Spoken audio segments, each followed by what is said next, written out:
everyone, welcome back. Just 1 second, I'll turn my camera back on. 1, 2, 3. It seems to be centered okay, mostly. It should be fine. And hey, I'm back. So today we're continue our mfio adventures, and let's just get started. So to recap, what I'm trying to do is I made an asynchronous IO framework that lets you do really cool things really fast. It's amazing. And I'm trying to build a network file system on top of mfio, which hopefully will be faster than Samba or NFS or whatever the network file systems we currently have. And that is a really wild claim, and I'm not sure how well it's going to be, but the results so far are promising. And yeah, let's just get started. So I did a little bit of coding behind the scenes. So first of all, if we... Oh, I don't have a diff ready. But the things I did was, during the day, I changed the FS trait to have opening asynchronous. So now it returns a feature which is configurable. Configurable by the implementation of this trait. So if you just take a look at the reference implementation, which is native FS, it's using a ready feature because native file system opening files, it doesn't block really. I guess you could make it blocking, but it complicates the implementation. We can wait just a bit. It's okay. If it becomes a problem, we can change it then. And final thing I did was I got rid of the separate thread state function because that's not needed really. And I renamed message to request. So now you have this request and we will have response from the server. So what we did yesterday, I wrote the client for this network file system. The basic client that sends read and write requests to the server. We did not verify if it works. It probably has some bugs, but for now it seems to work. And basically this is the setup. And yeah, now the other things we need to do is implement file loading, implement the server side of handling the requests, processing IO, and then sending the results back. And the final thing is there, closing files. Okay, we also need to close files. So as client, we're already sending these. We need to send these as well, which is why exactly that change I made for asynchronous file opening comes into play. So what we need as network file system, we need the network file system to implement file system trait for network FS. So this is what we need to implement. And we need to import a trait. I'm pretty sure. Use create FS.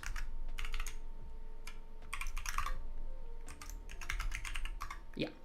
So we need to have two things.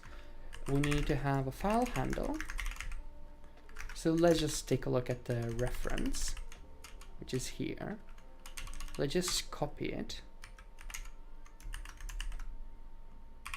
Let's just copy it.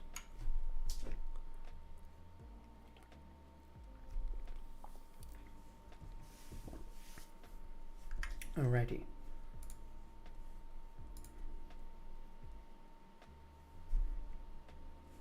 So we need to open a file. We basically have a path, and we have this feature, but this is not going to be instant. Instead, right here, what we're going to have is we're going to write to the network stream, hey, I want to open this file. Please open this file. Then the server will receive the request, it will open the file, and it will return us the handle to the file. So that whole handshake needs to happen. So, and it may take a while. You may have other operations happening. So we need to create our own feature. You know, if Rust was a few versions down the line, we could have async functions. But currently we need to have our own features right here. So we're going to have a struct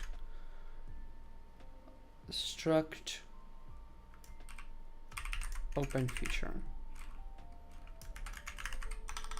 and it's going to have a lifetime, and it's going to take a FS, network FS. It's going to have a path, I imagine.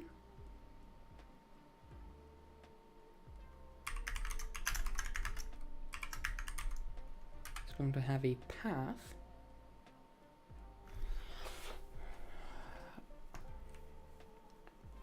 So what we need to do is we have this feature.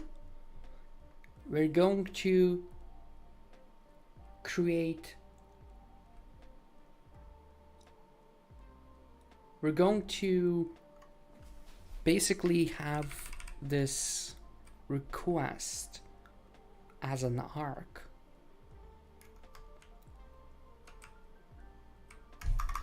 Struct open request data, and it's going to be path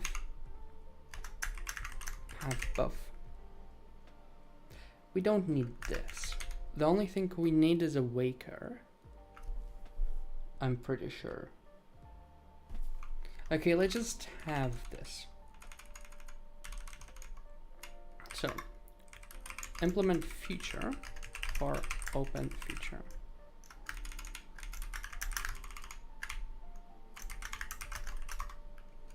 Type output, and we're going to have mfio result of network fs file handle. That's what we're going to have, right? And we're going to implement function poll, which is going to take a pin, well, it's going to take a self of type pin mut self, and it's going to have context, and it's going to return,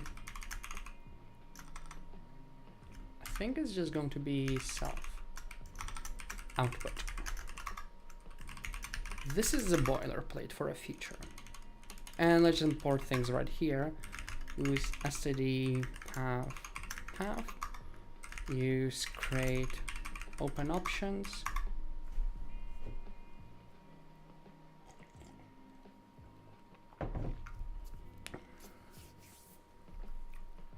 use, what else do we use? Use core feature, use core task,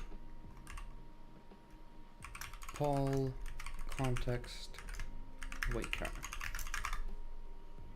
Okay, and use mfio error result. Do we use result anywhere else? Okay, we have IO result, but we don't need to alias this. We can just use it as is. Network fs as fs, and we need use core pin. Okay, So,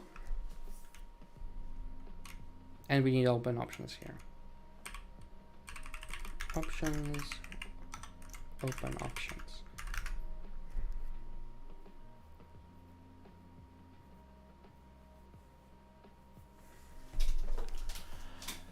Okay, so we need to do this dance. We create the request. We associate the request an ID.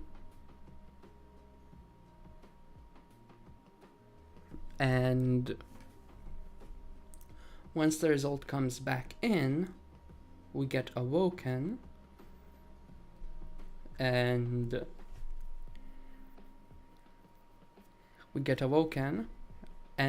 if the request has actually come through, we return the result.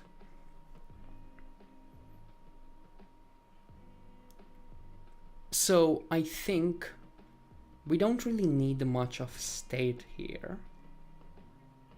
We don't really need state. I think the only thing we need is request ID. Request ID, and it's going to be a usize, pretty sure, and we don't need path and options here. Instead, we're going to have inside network.fs state, going to have a file requests of slab file open request, I think.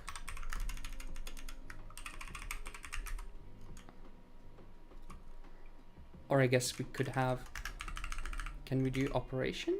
No, operation is IO op. So openrex default.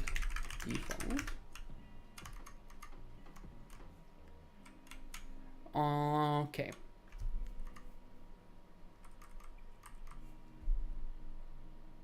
Missing fields, packet. Oh, we don't need this. I was making an experiment. Okay, so network.fs state. We have open requests. And oh, for this we need seekable. Okay.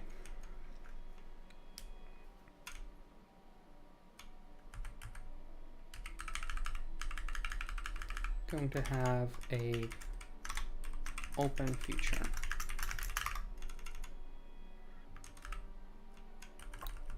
And yeah, so what we're going to do conceptually, we're going to self.state.lock.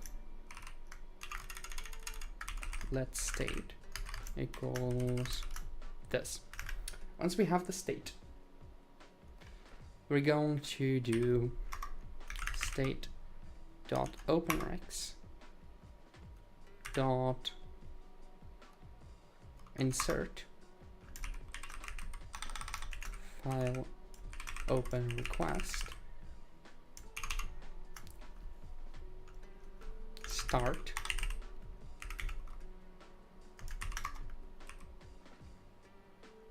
options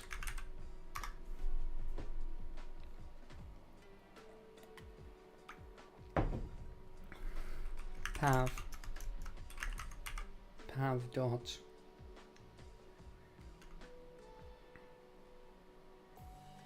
into. We're going to store a path buff here. So we're creating a started request, and we're storing the ID, and we're going to just return open feature fs is self, and we have request ID. That's the conceptual idea. Now we just need to implement this in file open request started, and we're going to have options, open options, and then we're going to have path, and it's a path buff. Then we're going to have processing, complete, and complete is going to be just to be the same, uniform here. Complete is going to be file handle u32.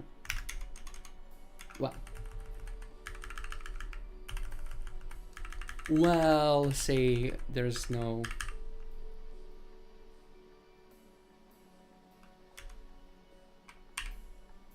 so it's going to be a result of u32. I like this better.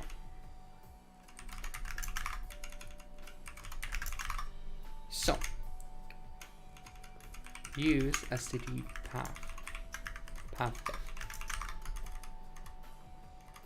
And now we just need to implement the polling.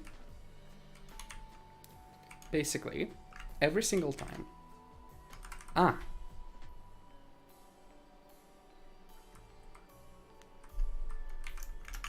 Started. Waker option waker. We will need to make this. No, we won't. So we're going to have waker option waker. Right.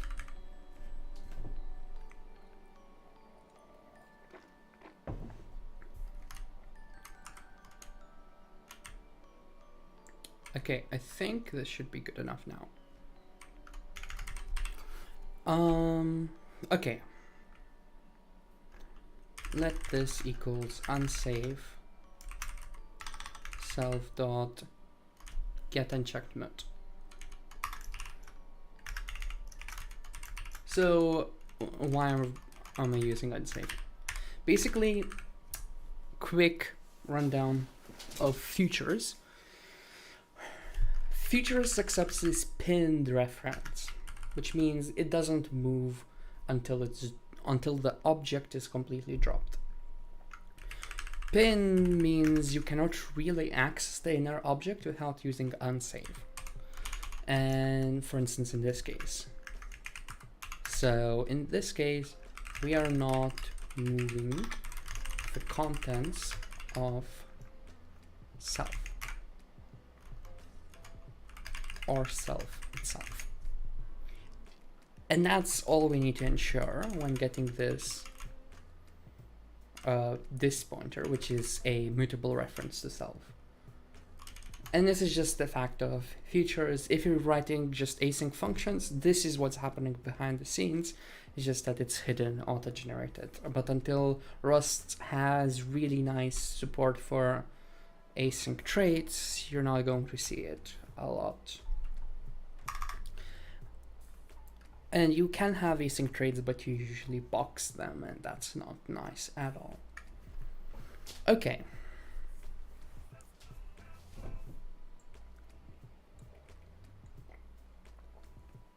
Although I'm thinking, no, I don't think you can use size of.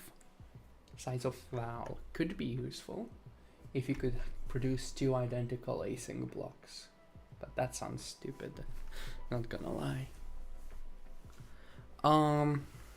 Okay. So we're going to do let state equals self.fs.state.lock. And we're going to do match state dot open requests dot get. We need a mutable. We need to get mutable.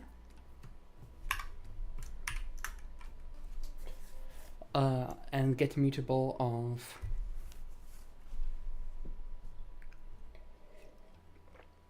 Or do we do entry?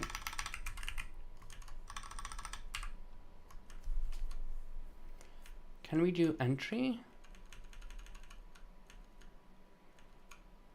No.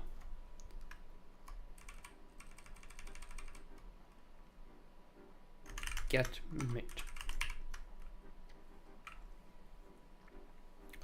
We're getting mutable of this dot request ID.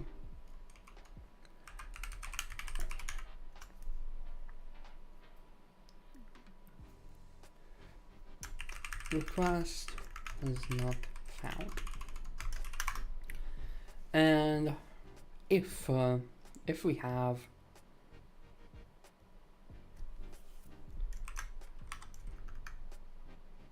what's it called? File open request. File open request complete. File handle. We're going to process this and return all ready to do. File open request started. The only thing that matters is waker.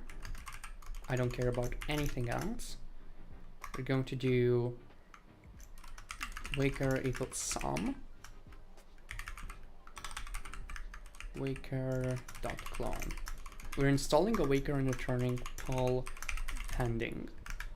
And file open request processing. We're going to do the exact same thing. So the idea is that we're putting a waker which will be awoken once the request is moved to completion. Yeah. That's the idea. And if the request is finished before a waker exists, that's okay. That's why this waker is optional. Yeah. So we need to just finish this. So we have a file handle, which is a U32 or an error. So file wrapper. And this is all we have. We have file ID. File ID. That's all we have. And we have the stream, which we will need to create. So let's just check reference implementations. Read stream.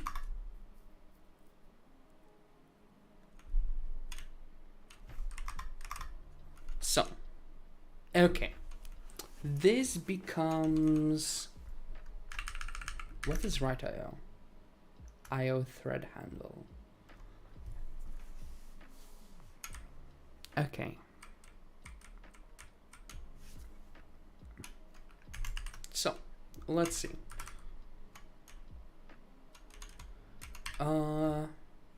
If let match file handle.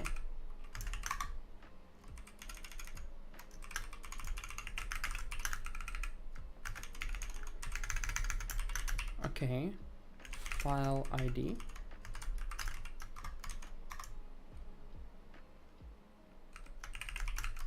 And we're going to do return an error if this is an error, in fact. So now we need to have the file ID, and file ID is just going to be pretty simple. We're going to create these, which are hi. So we have this write IO and read IO. And write IO is this. Is this IO thread handle? Let's see. I don't think this is. I don't think this is correct. I don't think this is correct. But let me just check what Mayo does, because Mayo is closer to what we need. File wrapper. So we have a key and we have this. So we have the state. Okay. So this is what we do. This is what we need. We need to create a file handle structure. Struct file handle. And it's going to have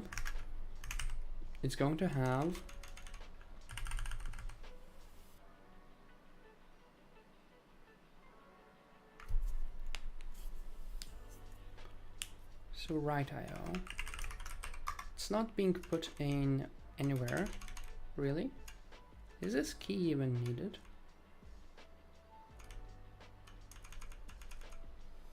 Okay, so we're deregistering this. File IO handle. And this is going to be equivalent to this, which is going to be merely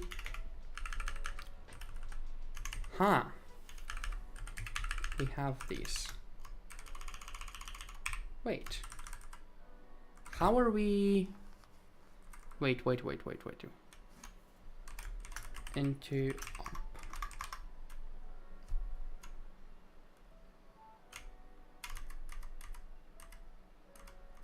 Don't we use? Oh yeah, we do have file IO handle. We already have that sorted. Okay, we already have the code for this. So I just need to create IO ops handle. I just need to create IO ops handle, and I need to pass file ID and the state. IO ops handle.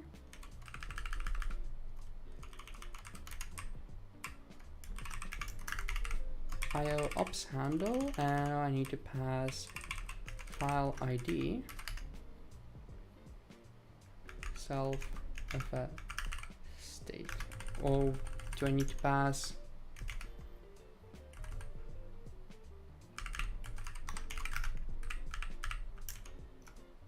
Yeah, I need to clone this. Okay, so we clone this, and I'm going to have read IO. And I create these, and I'm going to create packet streams of these, and I'm going to return. So I don't need this.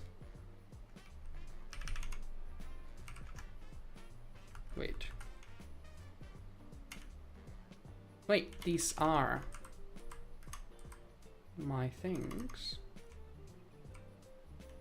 So we have try new ID, we have file wrapper. Yeah, we need to just create a file wrapper. We're going to have a read stream and write stream. File wrapper, and we're going to have read stream, write stream, and anything else? We need file ID. File ID. So it's going to be okay.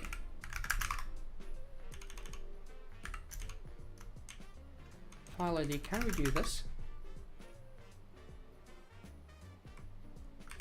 File ID equals, can I do this? No. Ref. I'm always confused with these. Can I do this? Yes. Okay, so now I need to return dot into because I need a seekable handle. Okay.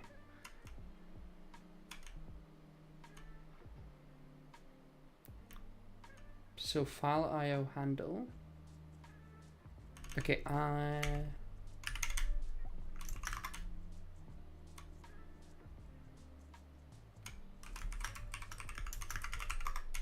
IO ops handle. Where is that coming from?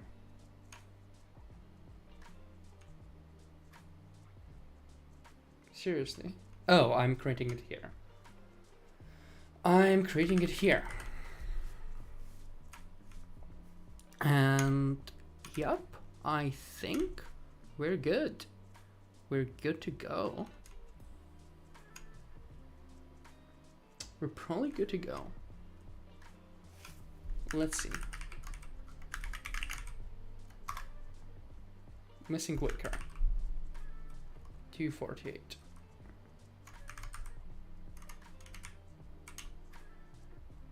So wicker none.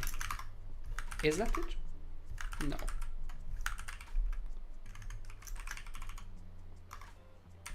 Context.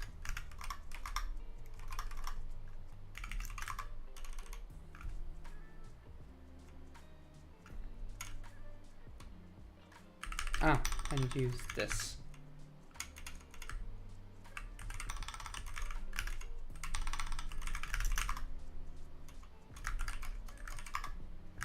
And what's the final? Can't leak private type. Okay, so this needs to be public. And we have a file opening thing.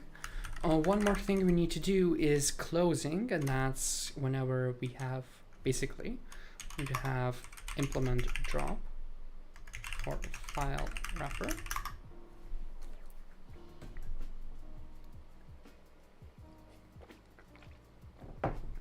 So implement drop for file wrapper.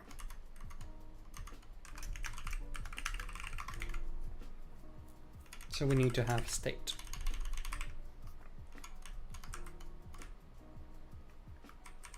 State this dot state dot clone.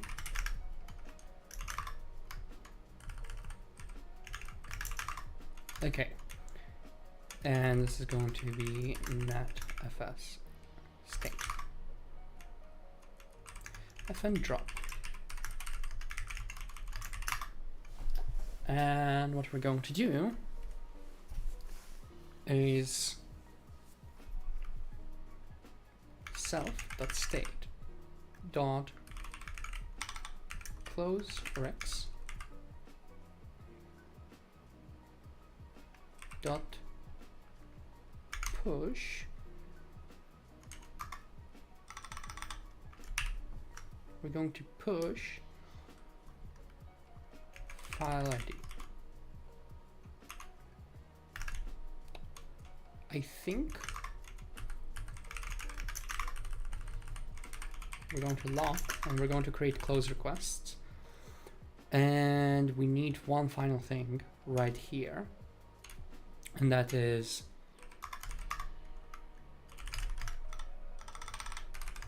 remove the entry. So we're going to do state dot open rex remove this dot request ID. Okay, I think we're good. So we need to create close requests.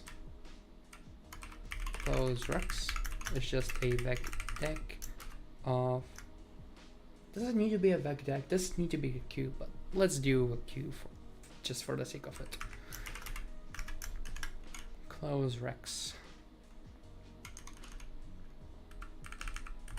Push back. Okay. Close rex. Default. So.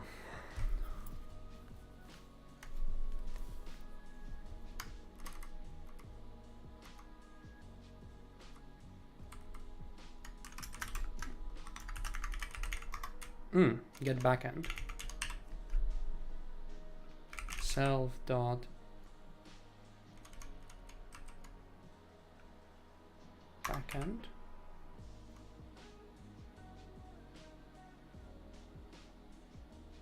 Acquire. Okay, and we don't have a column handle. Okay, so this is the thing that we're missing as well. And now we need to get to the processing of this. This is so much ugly code.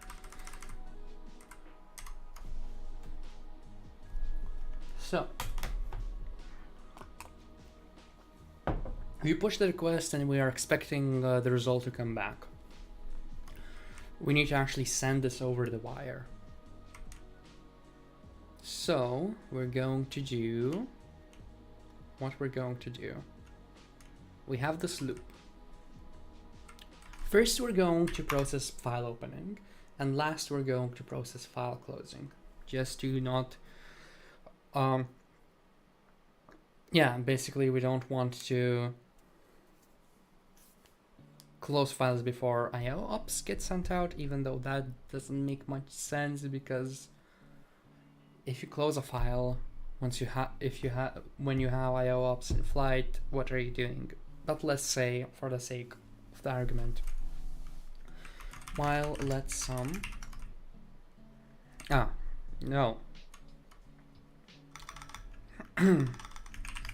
for request in state dot openrex, can we do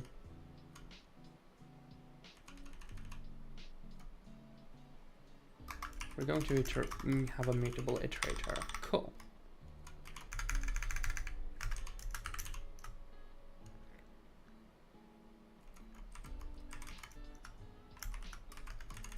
We don't care about request ID. Match request. Open file open request. Started. File open request. Processing. No, we don't have this. Okay, so we're going to match against only one thing. If let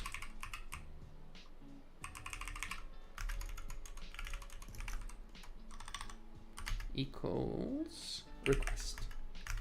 So if it's a started request, we're going to do request equals file open request processing waker.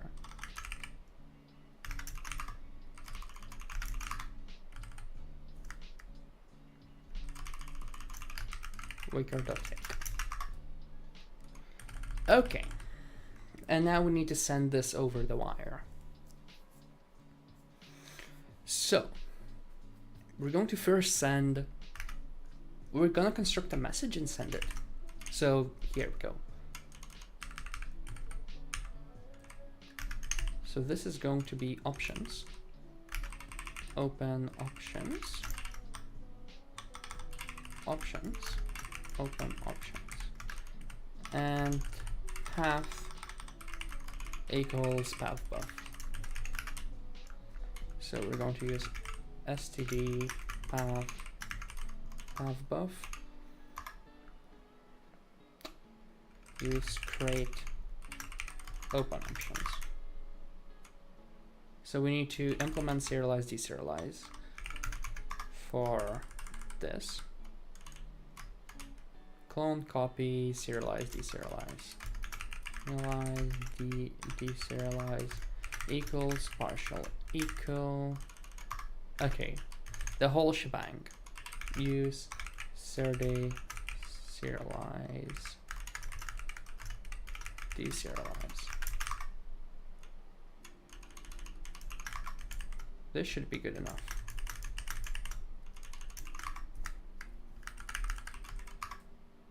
Okay, it's compiling, and we're just gonna build this file open.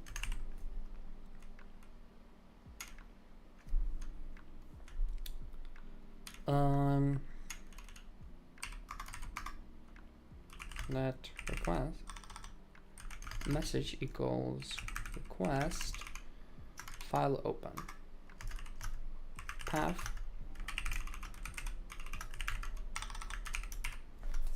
So it would be great to just have a replace operation happening right here, but we're just gonna take the path and options,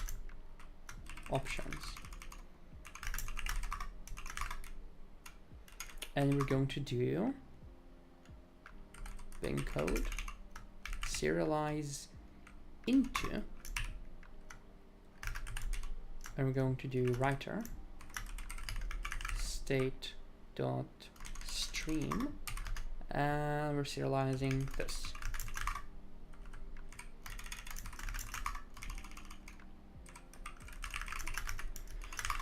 And that's about it. That's about it. If we have close request, we're just sending the file ID. While let sum file ID equals state close rex dot pop front.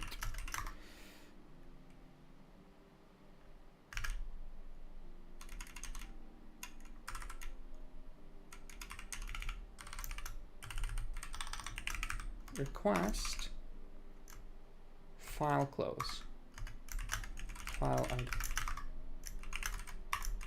And I think we have the client done for the sending part. Now, do you remember the drawing I had? I think it's completely lost. Yeah, it's completely lost. I had a drawing of what we need to do. The other thing we need to do is actually receive responses. And this is going to be a bit tricky because we need to only receive responses if there is something to receive. In other words, we only need to, we want to not block. So we have TCP stream.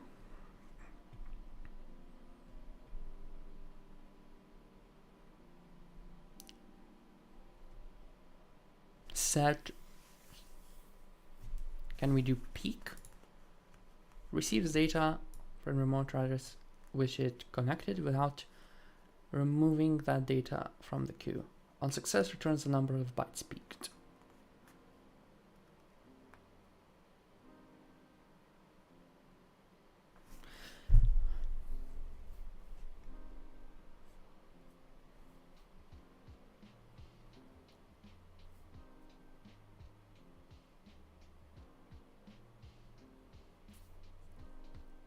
So, how are we gonna do it? I could do set non-blocking. And I mean, long term, we're gonna have non-blocking. That's the idea. Moves TCP stream.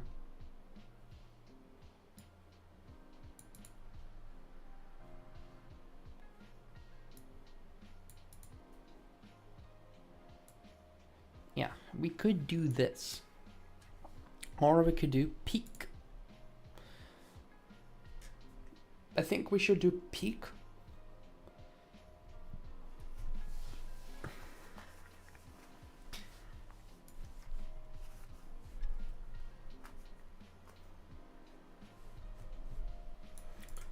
I think we should do peak. So send out requests, and we're going to have a parse responses.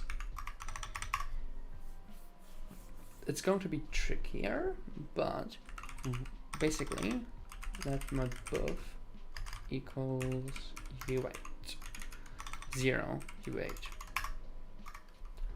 So we're going to do while state dot stream dot peak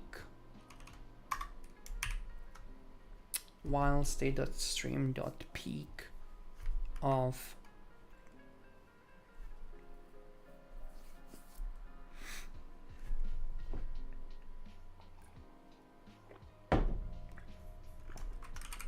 modbuf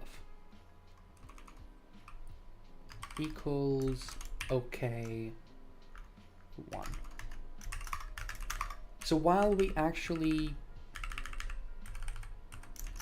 peak stuff,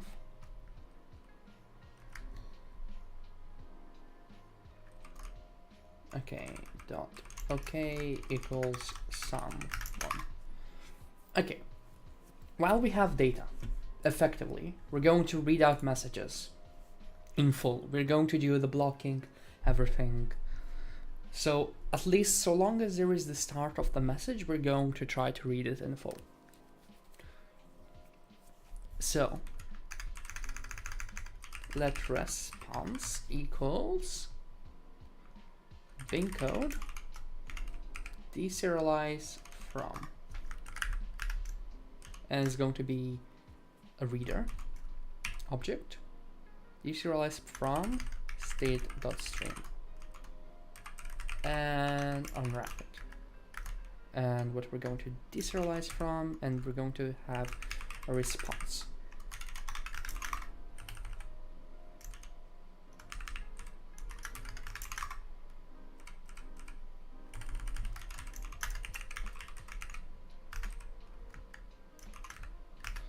So we're going to do match against response.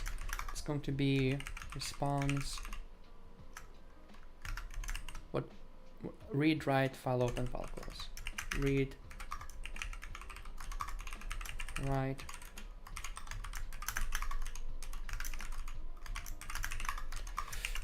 response, file open, response, file close. Is this going to be inferred? Yes, it's getting inferred. Cool. So read. What are we gonna get back from a read?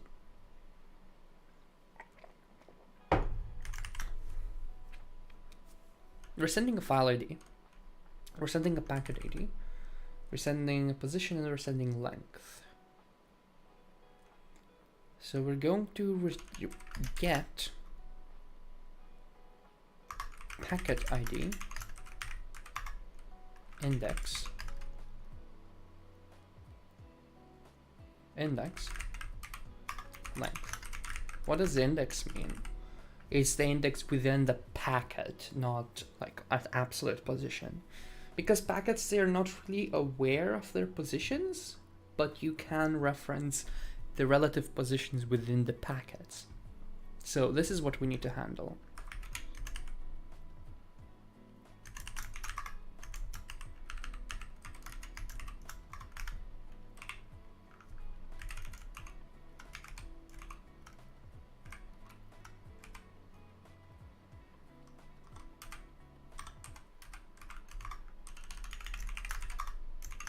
Okay, so we read this.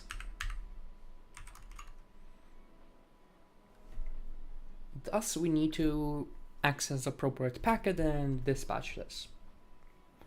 We need to basically dispatch this to a packet. So we're going to do state dot in-flight ops. Going to do get mut, I think. In-flight op type, read write.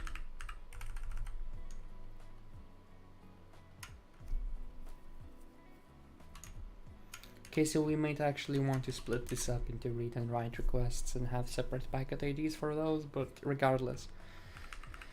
So we're going to have a sharded bound packet. So this is where the fun part happens. Get mut packet ID.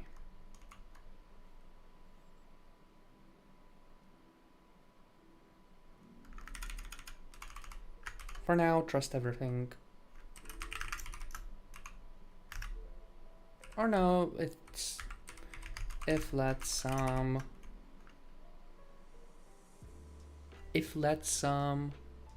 in flight op type read. Here we go.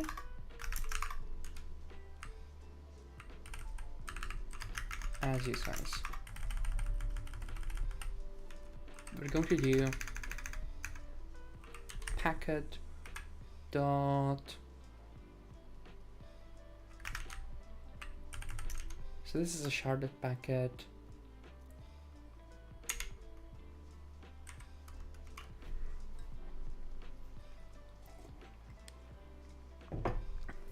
Extract index length.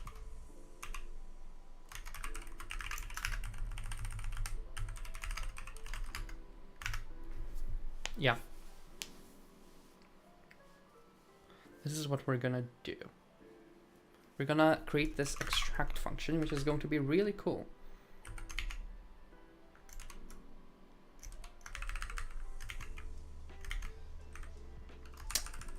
Sharded packet. We're going to do a fan extract from itself, index, usize, and length, usize.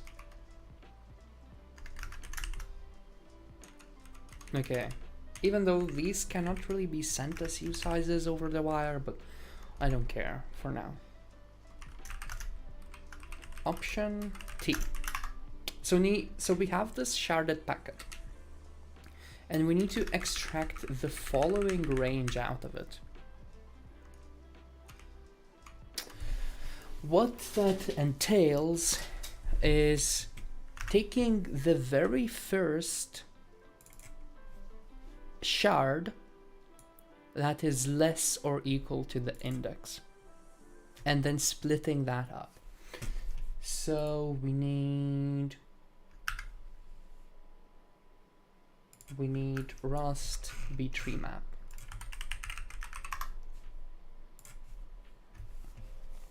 Lower bound? Nope.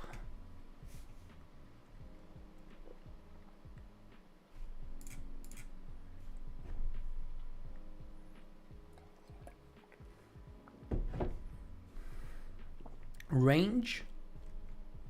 Can we do range?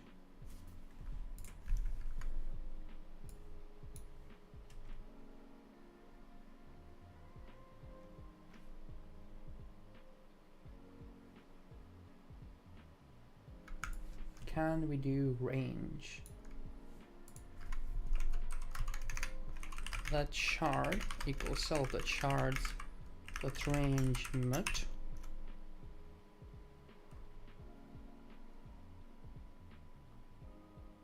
Can I do equals idx? Is this what I can do? Okay, this is, yeah, I can do this. And we're going to do next back.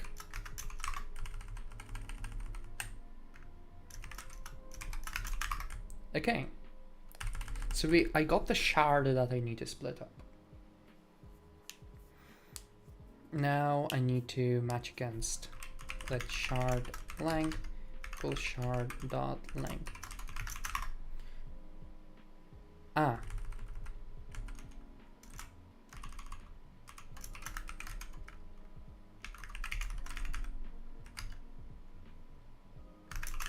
Okay.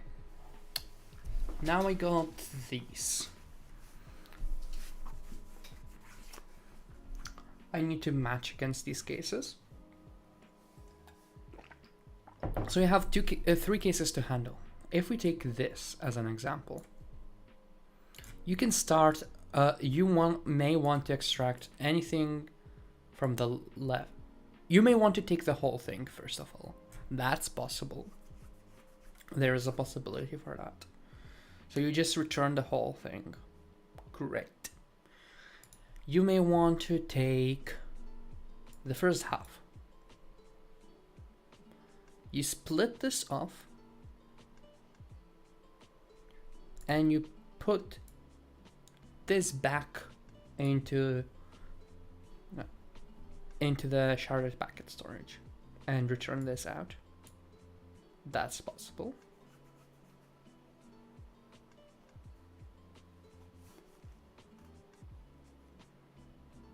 That is possible. Okay. You may want to take this. So you basically just split this off and return it back. That is also possible. You may want to take this. So you first split off this bit. And then you split off this bit, put this back into the storage, and now you have more shards than you started off with. So the first test is if index equals shard index, then we're going to remove this whole thing.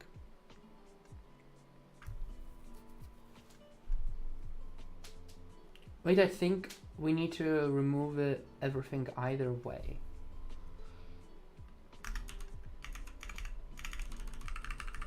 I think we need to remove the shard either way. So let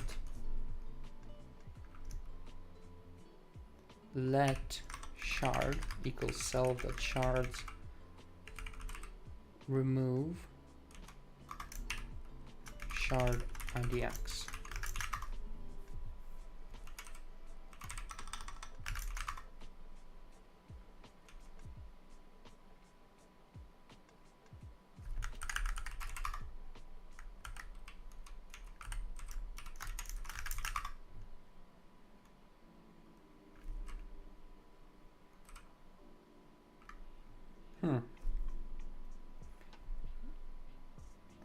Right.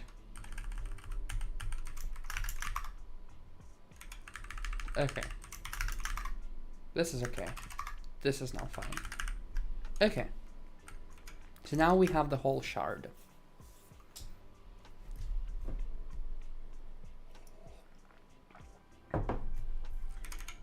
And this is going to become simpler.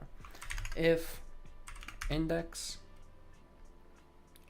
is more than shard index, we're first gonna split off the start and the end, etc.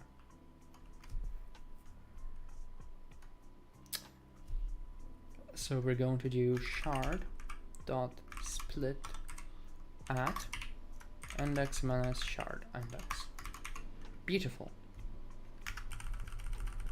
Let left right equals this. We're going to do self.shards dot insert shard index left, and this is our actual shard.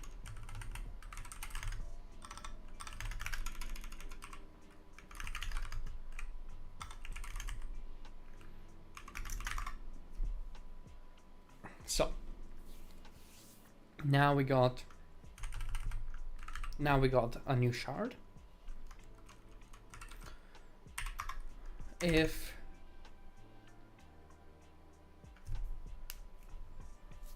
so now we're always at the case where we split off from the start. And we don't really care about shard index anymore. So if shard.length is less than length, I'm going to do shard.split at length. So let left right equals, well, we do care about it. Right.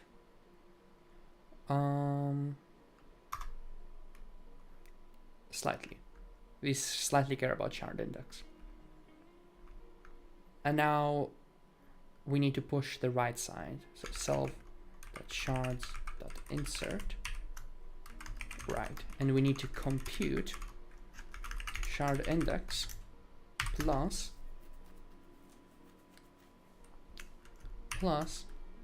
idx minus shard idx plus length. And that should put us in the right position. So we start off, we put, this is the shard idx plus this. I'm so stupid. This is so stupid. This is all we need. We don't need that. Yeah, we don't care about shard index. Yeah, so index plus length. That's all we have. And we put the right shard. And shard equals left. And return sum shard. We don't need shard length. I think that's it. So we potentially push 2 shards, but not always. I think this is a good, decent split implementation. Think. So we extract the right packet.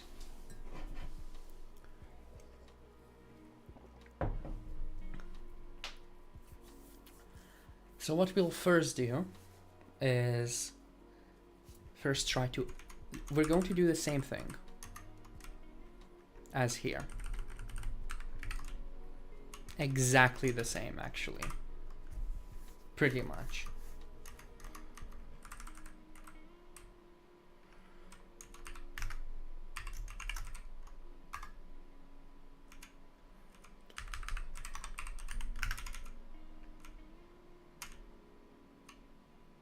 So we're going to do self.stream dot read exact, and we need to do assert equals packet length. This is what we need to assert. Later we will make this less fallible, but no, yeah, we'll see.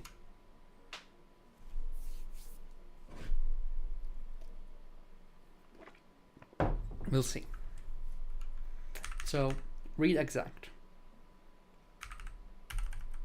We may read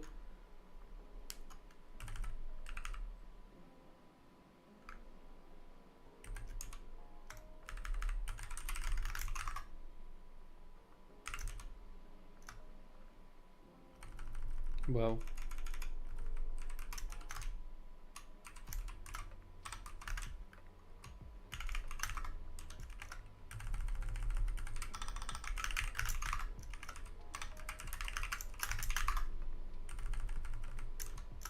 So this buffer, we need to cast this buffer. Let v equals, for this we're going to go mfio, no.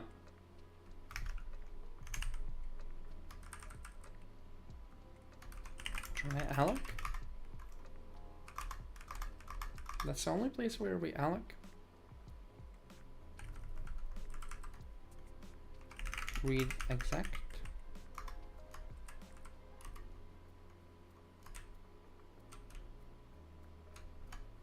Okay, this is what we need.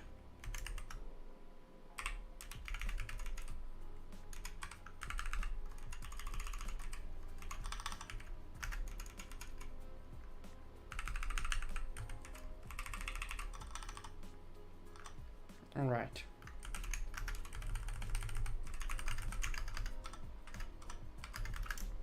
Yeah, and mind you, we are doing this, which is interpreting it as initialized. Oh, I see where this is going. Buff equals this. Potentially. And right here, we're going to return that reserve. Oops. And we're going to set the length.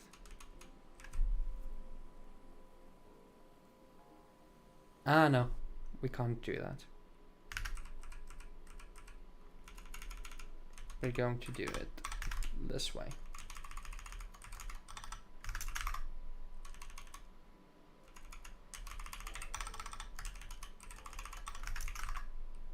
Okay, transfer data.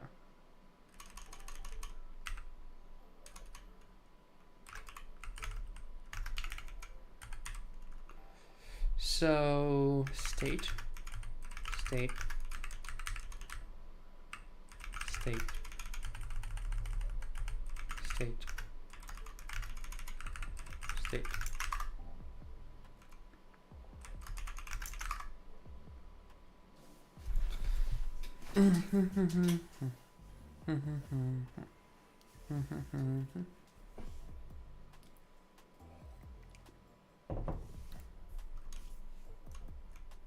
What is...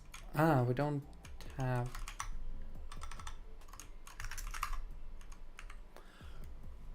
If you might meant to break the loop with this value. Why?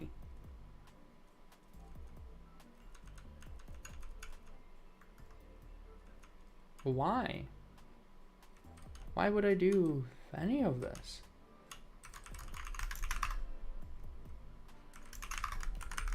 What is happening? We've got 2 errors.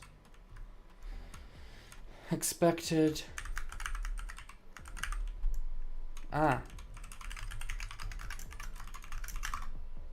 Okay. But now we need this side to be done.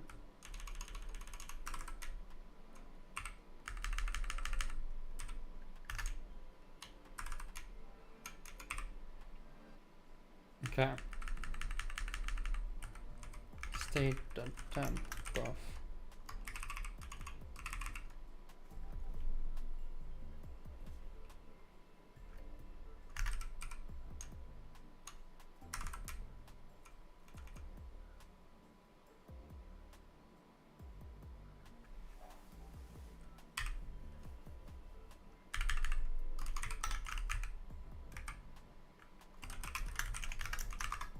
Okay, we read that,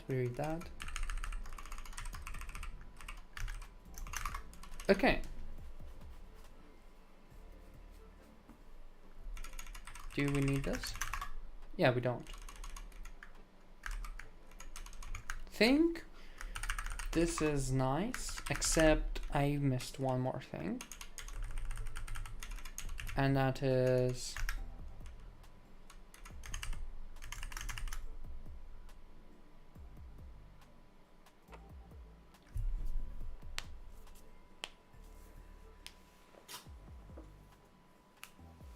we're going to have a error, basically.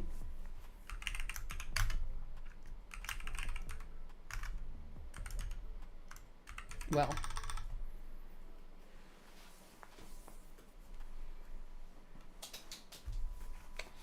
so we're either going to have an error or length, but for now we're just going to write option non-zero U32. Use for num non-zero U32. Why this? Well, glad you asked. Non-zero I32. Okay. Oops. We can convert between mfio's errors and this. So we could do like potential efficient implementation. If length is 0,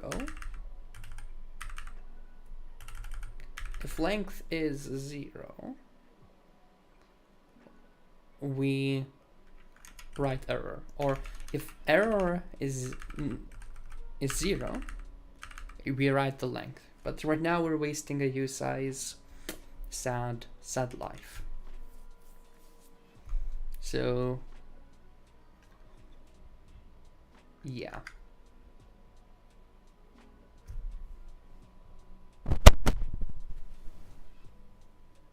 Yeah, very sad life, but whatever.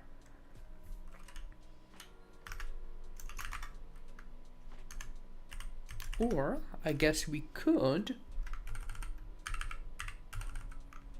read the length aside.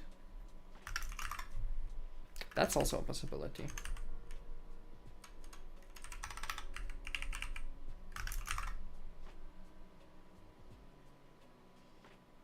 No, but we need the length. We need the length because if you have an error, you still need to know which part of the packet to split. So yeah.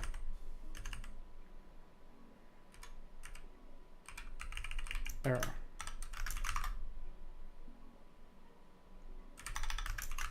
So now we extract, and we're going to do if error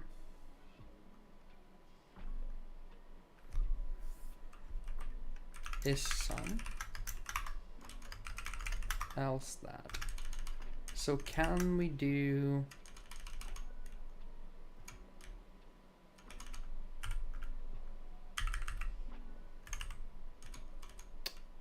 if let some error equals error dot map,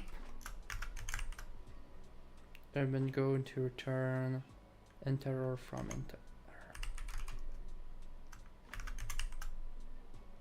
error. Error from int error. So we're in this case we're going to do packet dot error, else we're doing this.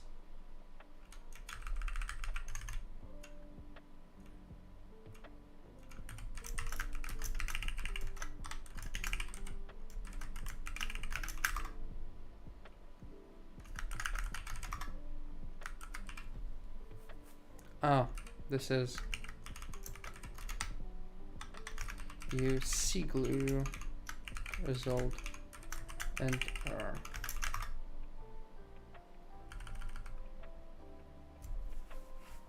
Right.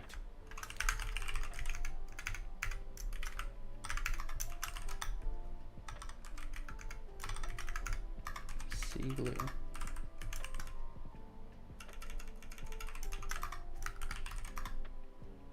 Okie dokie. We're compiled. I think we're fully compiled. So, if we have an error, we're writing the error of the packet. If we don't, we read the packet and forward it back. Now, we need a similar thing for response, but for the write response, but it's going to be much simpler. So write is going to have exact same things actually, but it's not going to have the buffer. As simple as that.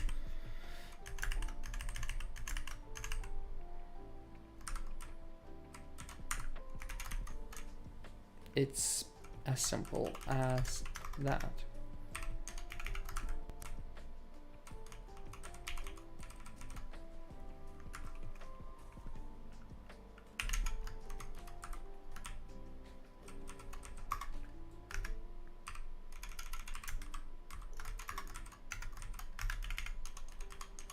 I guess, yeah, we have this.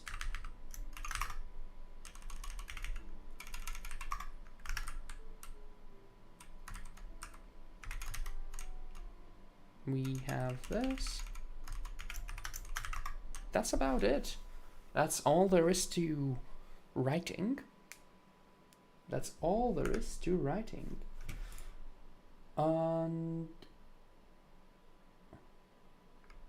And what else? I guess the only thing we need to do is clean up these requests. I guess. I would imagine you want to do that. But yeah, we'll see. Let's just clear them for now. So if packet, if packet.length, well, is empty, we're going to do state and flight ops dot get mut.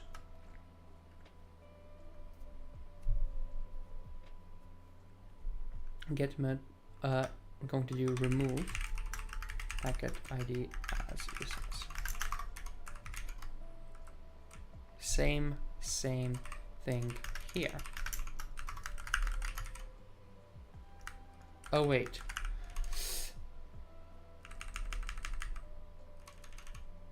So shards.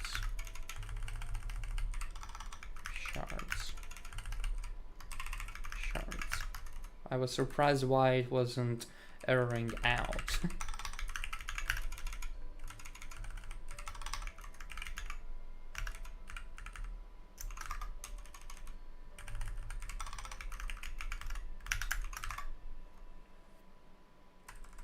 So I need to do sharded packet.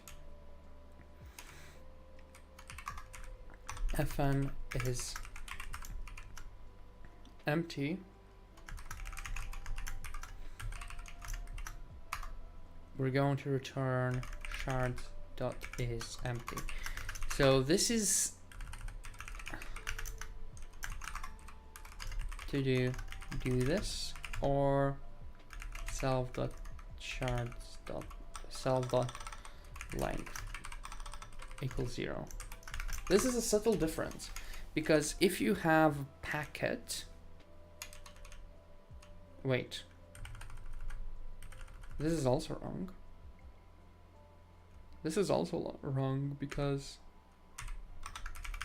index. This is what it's supposed to be. Okay.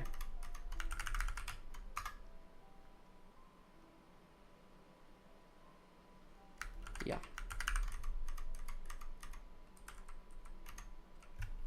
Yep. So we compiled, so we got the write request done. So now we have file open. File open will merely return file ID. That's about it. And file close, that shouldn't even happen. File close shouldn't even have a response, I think. Ah, you can have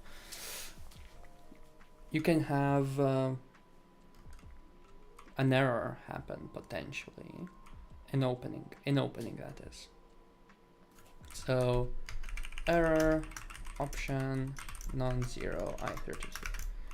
Once again, you could optimize this.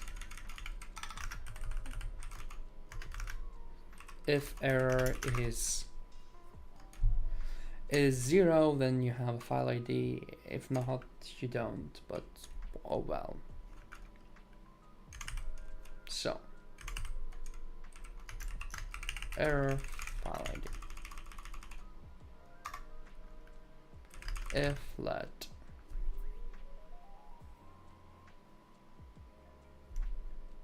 I guess this is one thing we need to do. File open, you have options,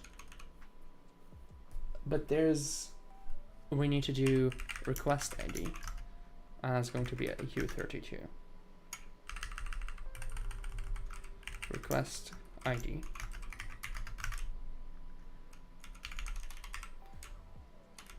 So we may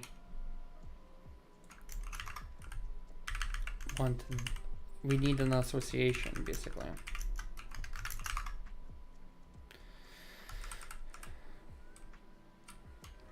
So request ID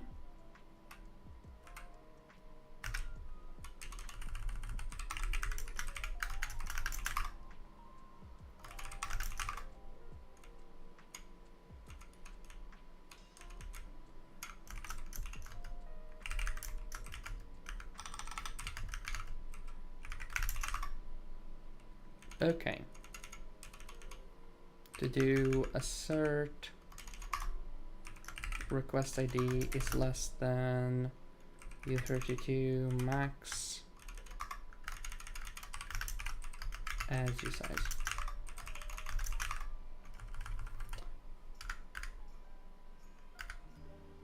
Okay.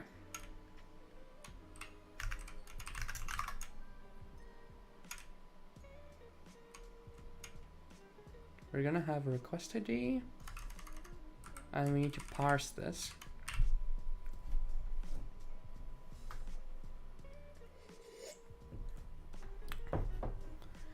So we will finish this and I'll take a break.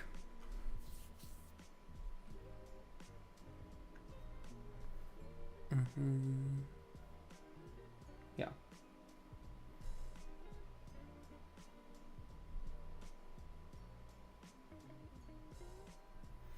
Okay, so state dot open requests dot get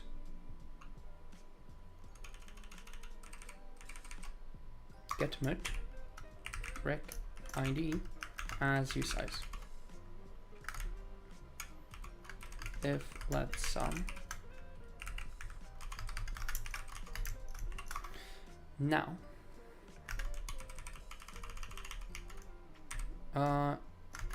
file open request processing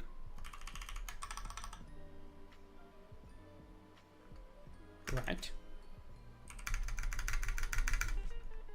Let waker equals waker dot take.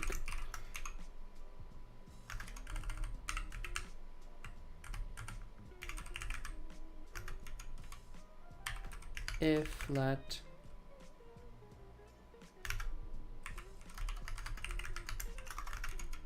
okay, and request equals file open request complete. So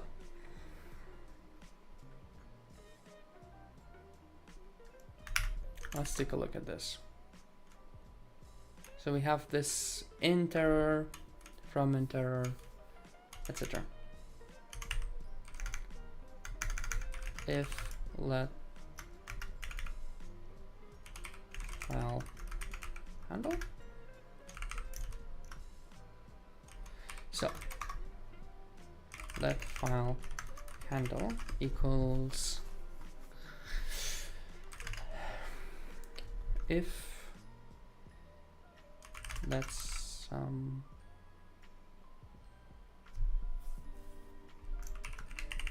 error equals error dot map error from and error, else we do okay file ID, and we need to do one final thing, and that is waker dot wake. If let sum waker equals waker dot wake. Think that's it for the client. Completely done. This is completely done from the client side.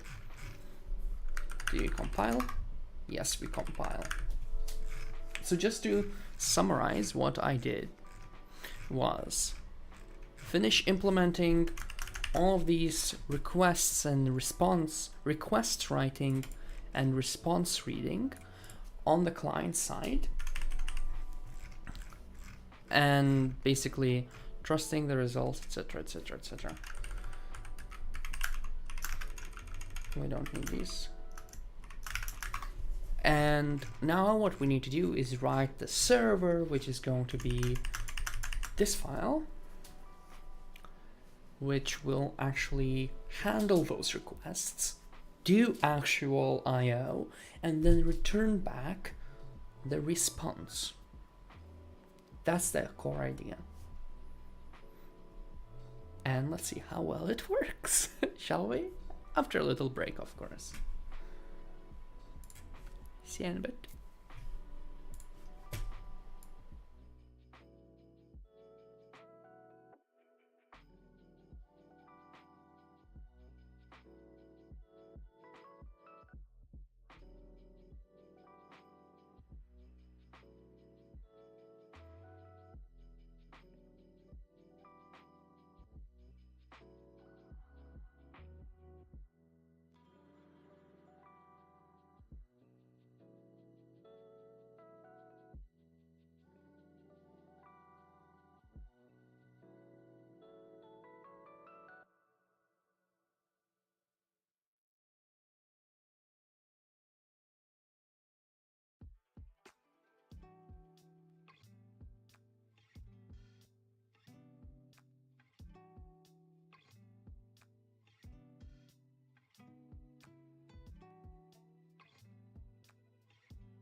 Okie dokie.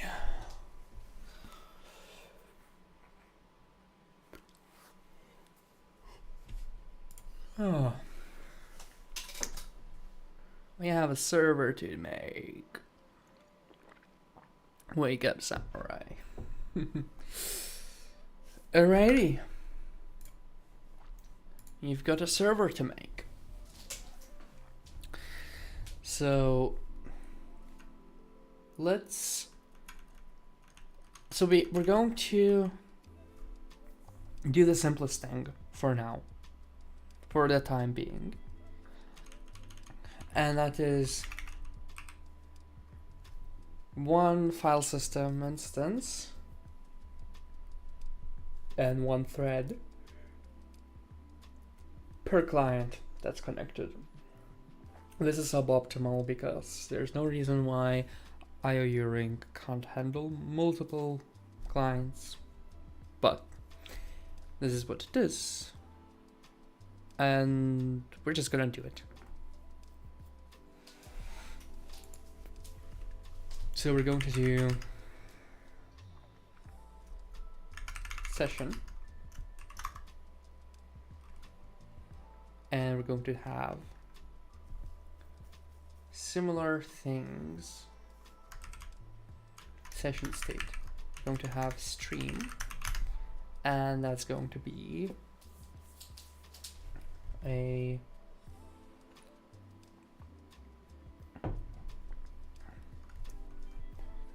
TCP stream, and we're going to hold. Are we going to hold anything?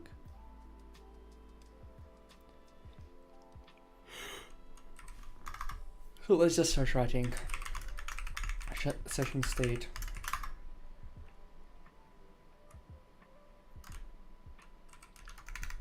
Let's stream equals stream unwrap.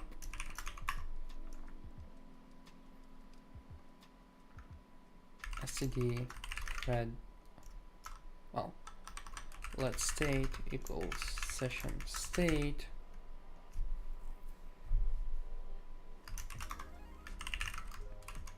Yep, and we're going to do std thread spawn state dot run.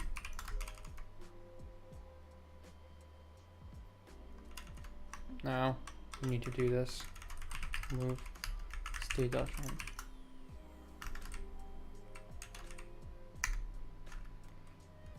run. Fn run, and it takes self entirety of it.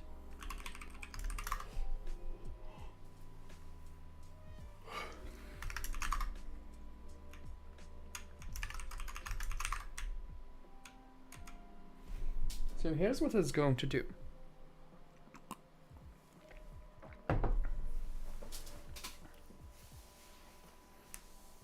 It's going to read from the stream and then write to it. But writing only happens after IO is done. So fs native fs use core native fs fs native fs default. Now it's great.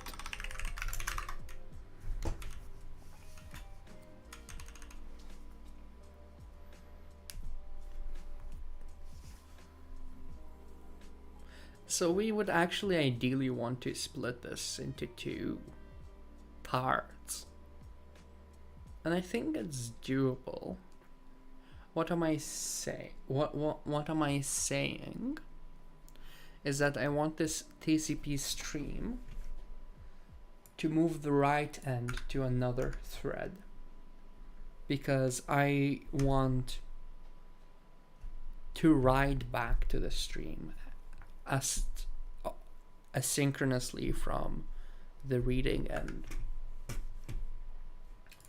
And let me just see. Oh, sorry. Sleepiness is hitting. Maybe I should put it to another day, but oh well. TCP stream. So there is this triclone, which I'm really confused. Netimp TCP stream. Netimp syscommon net.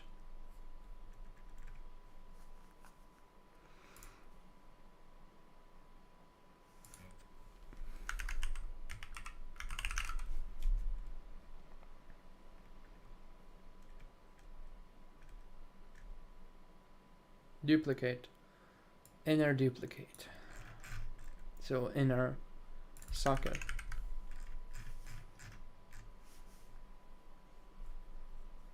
Sys, say Unix net.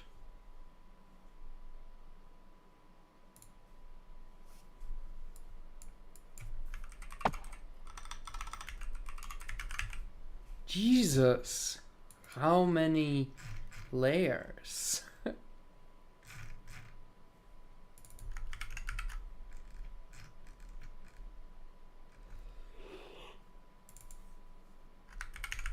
File descriptor. Oh god.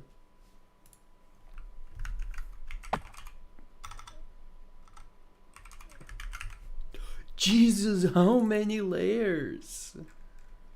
But this is maybe file. Oh my god.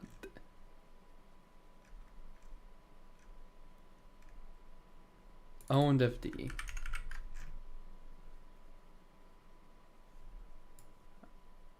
Owned FD. Oh.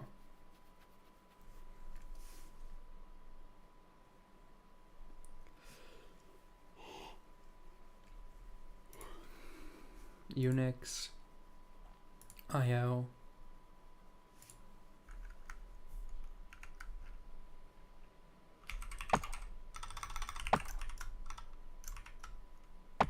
Wait. So it's triclone. Self 0, whatever. And it's cloning an owned FD, which is create OS Unix IO mod. Owned FD is analogous to a box.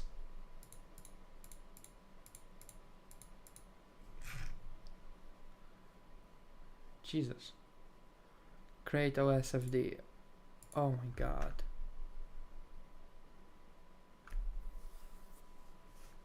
Owned. God. Triclone. As FD. Triclone to owned.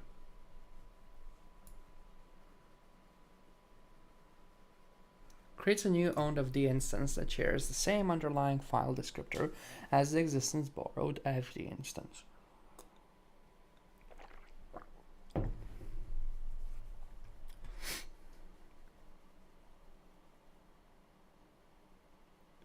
So it duplicates file descriptor, I guess.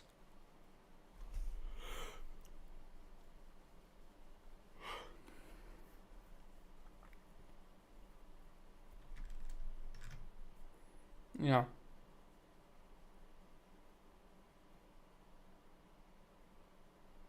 But, oh god. As FD triclone FD to owned. And owned FD is just that. And what this is doing, okay, it's creating a new FD. Okay, it's creating a new file descriptor. Cool. Cool. So this is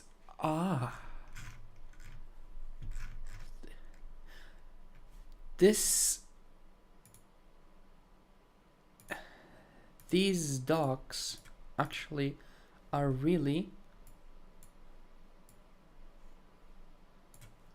not here, but in file. Try clone. The same underlying. So this is not the same. Does it? This is. Oh god. Anyways. So we just try clone. Try clone is gonna work. We're gonna change this to be async anyways. And we need more music. Open with videos. Yay. Okay. Okay.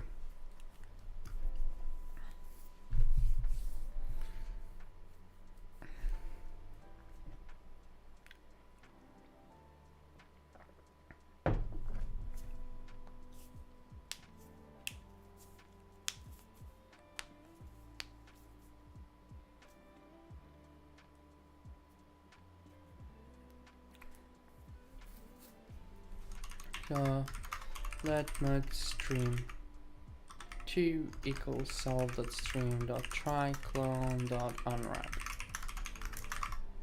Cool, fair enough. So this is going to be a blocking loop, basically.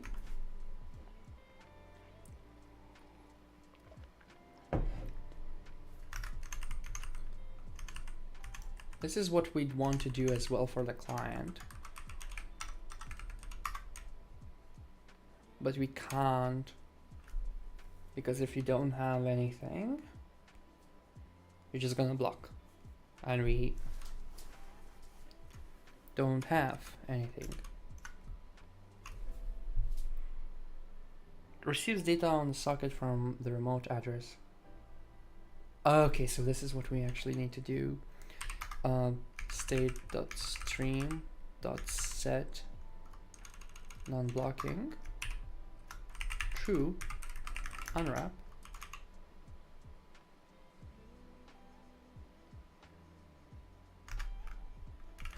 Okay, so this is the hackiest thing ever.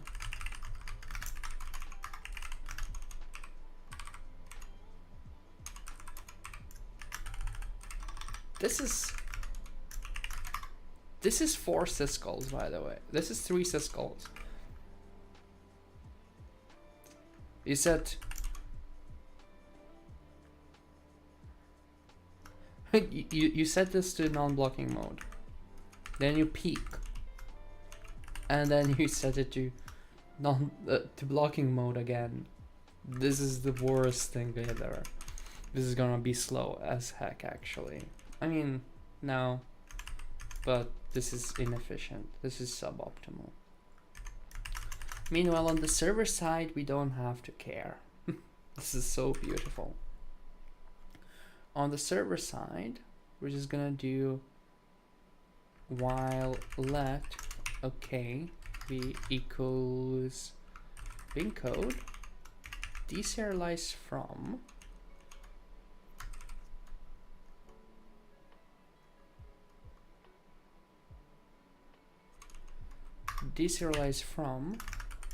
and we're going to do reader with self.stream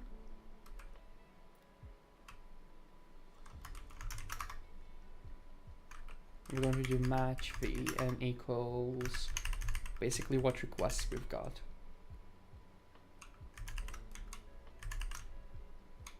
Use super request response request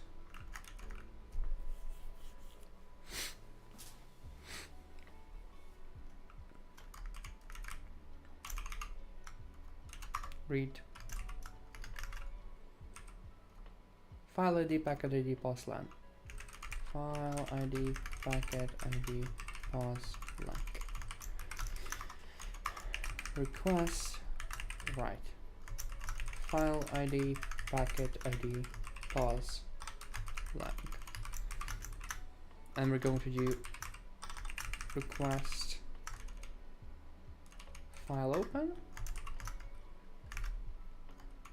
request ID path options,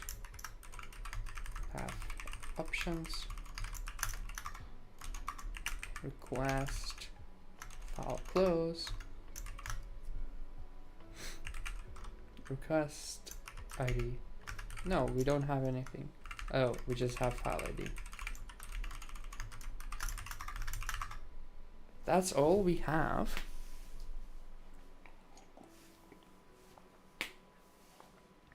And this is where we're gonna just put file handles slab of file wrapper file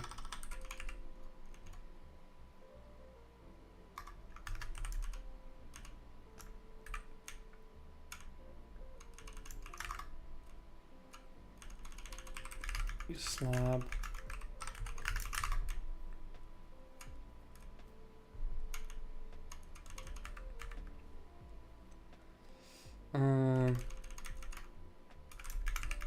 session state from stream from TCP stream or session state, then from stream TCP stream turns self stream fs native fs default file handles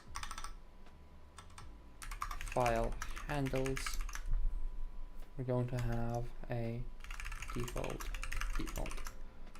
Actually, we can just do default. Okay, now file close. This is really simple. We're just going to do self.filehandles.remove file ID as. That's all we do.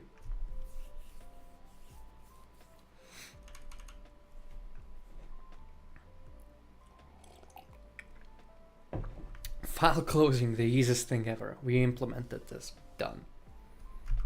And we don't, yeah, I'm against having a response for file close because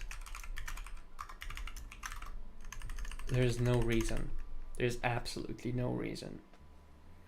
I guess maybe you want to block, wait for confirmation. I doubt there is a need for that. File open. We're going to do self.fs.open path options.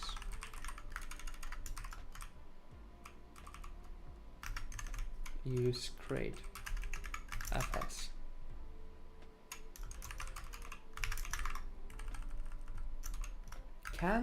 Is future ready?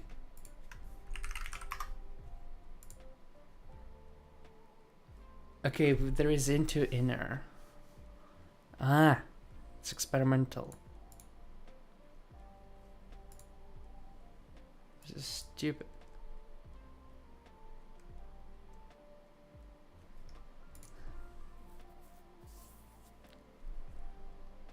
Okay. Okay, it implements unpin.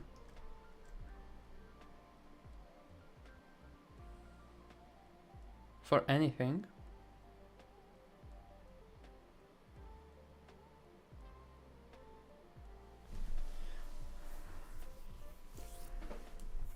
So the question is,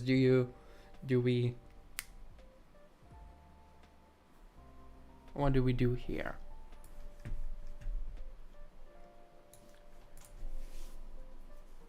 Did we just send this request to our thread? Well, not a thread. Well, it's a thread that does an async loop of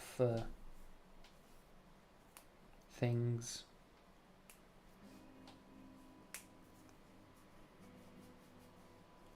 did we do that? Think that.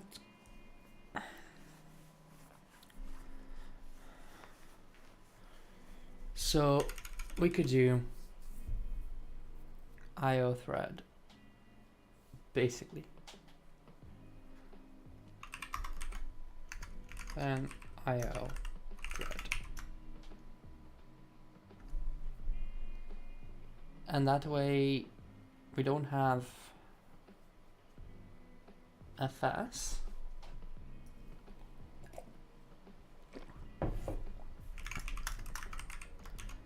Native FS.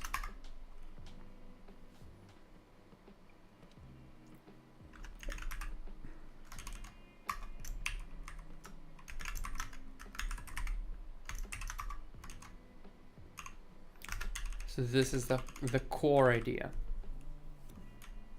And then we're going to have a channel, basically.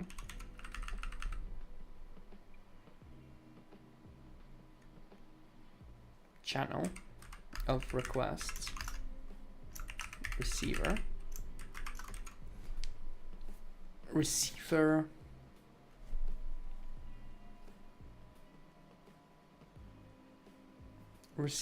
of operation. So enum operation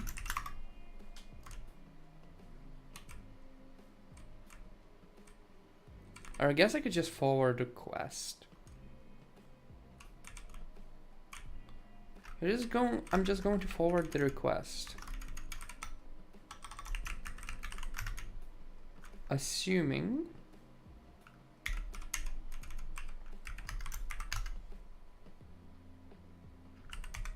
tx.send v. That's kind of the idea. And tx rx equals, so we're going to have stream, tcp stream.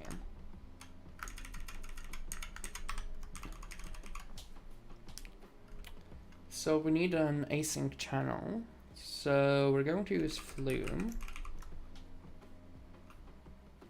say unbounded,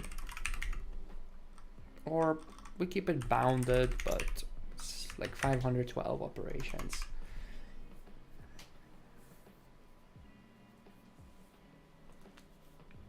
And we're going to do std thread spawn.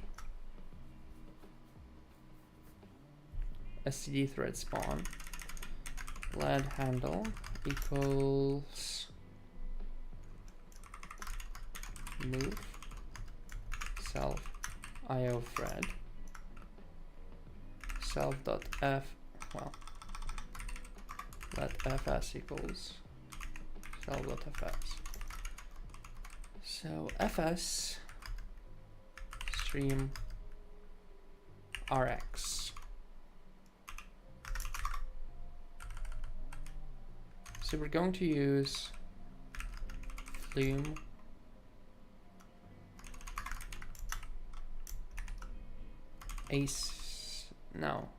we're just going to Flume sender receiver. Flume is a nice great channels. What version is Flume? That's an interesting. Flume. It's 0.10.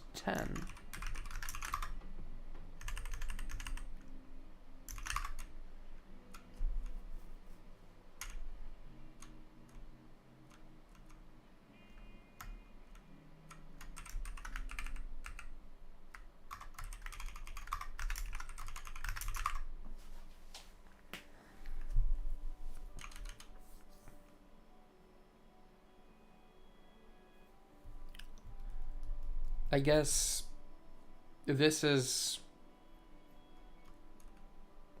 we don't even need, we're just gonna send self.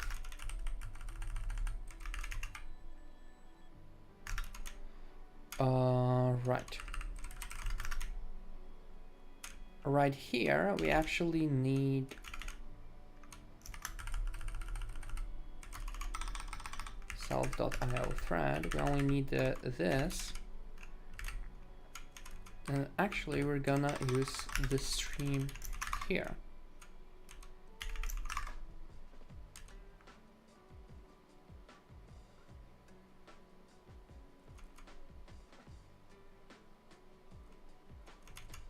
Yeah. And we're just gonna, well,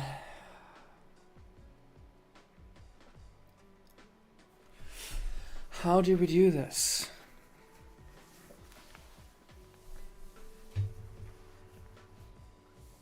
Yeah, we need to parse the request properly. This is not gonna work. This is not gonna work.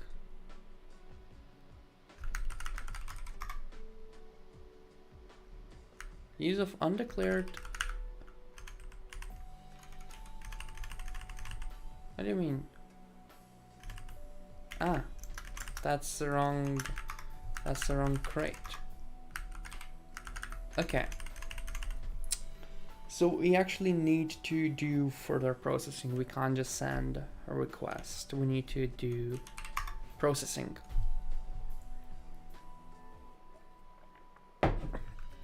In operation read. So read is going to be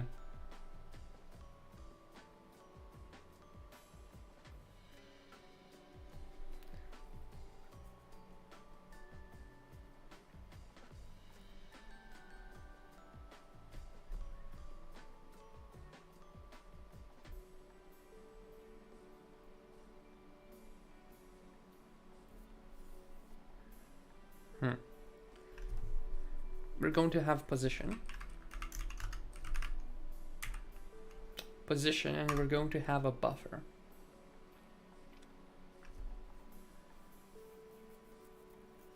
And that's going to be the thing we need.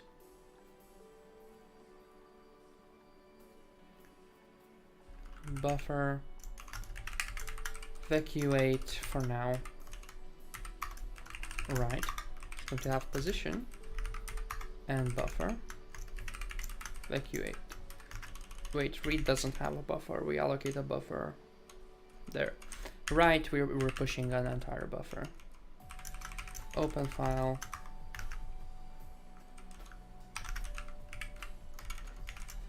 File open.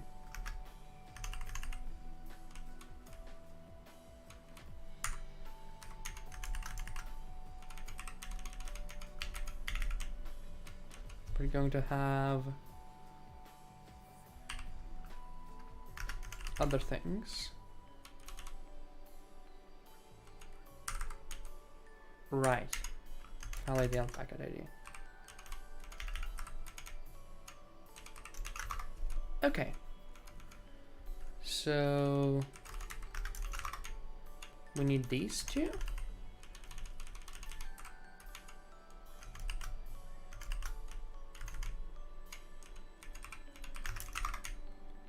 Okay. So now we're going to do two loops, basically. Two loops. Loop-de-loops. The first loop is going to just... I'm just going to do it while let sum equals op equals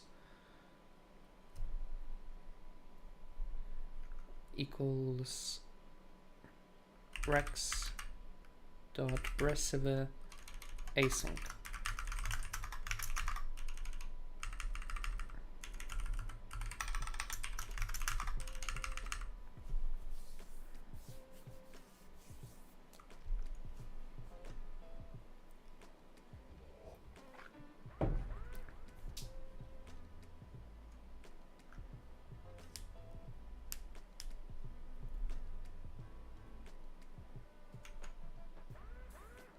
we're going to do loop. And we're going to do feature select basically. Oh, my camera died. Oops. I will let it rest a little bit.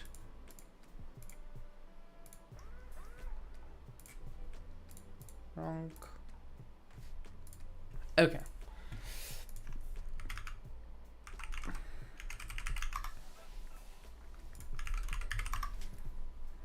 We need this.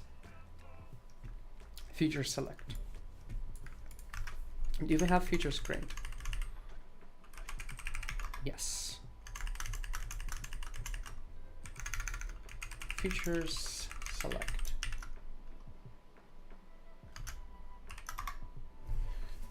Okay. Res equals rex dot receive async. If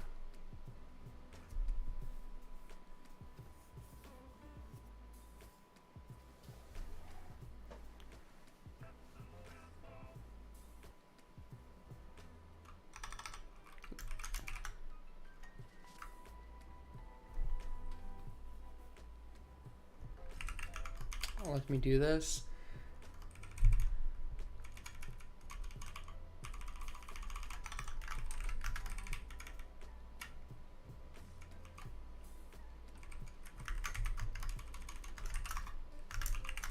This is ugly, I know. So some packet request. I'm doing this because I want auto formatting to work.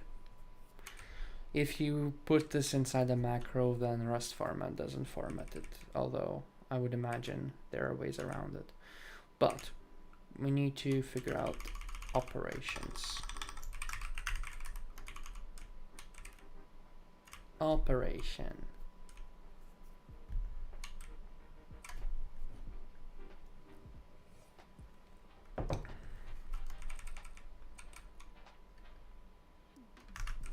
Let's see, what do we have?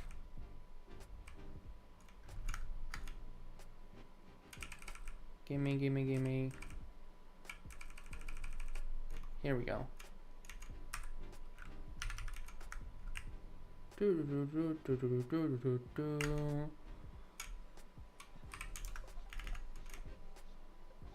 Oh no, wrong place. Jesus.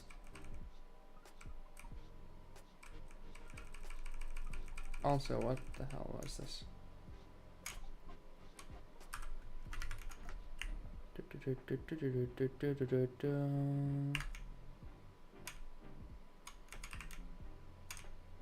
Okay.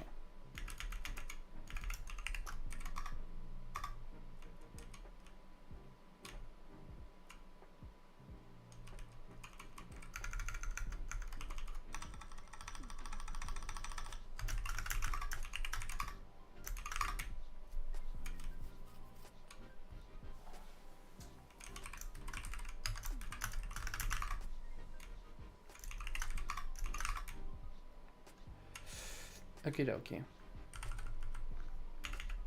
So we need to do read is just that file ID, packet ID, position length.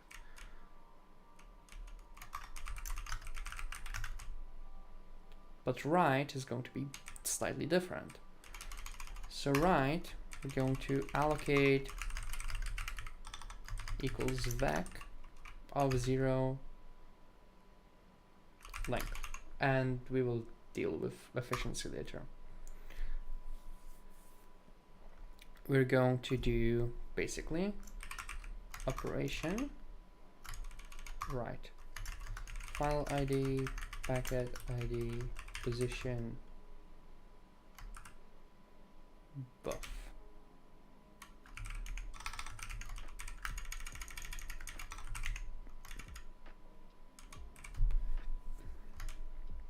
So operation file open.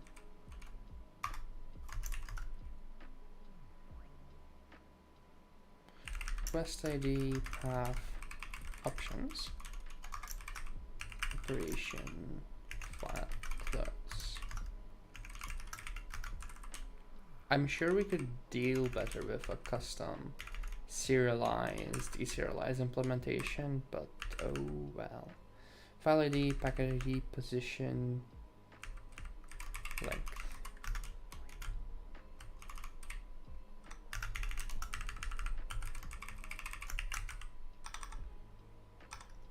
Read. On up equals this, and we do tx.send operation. That's kind of the idea.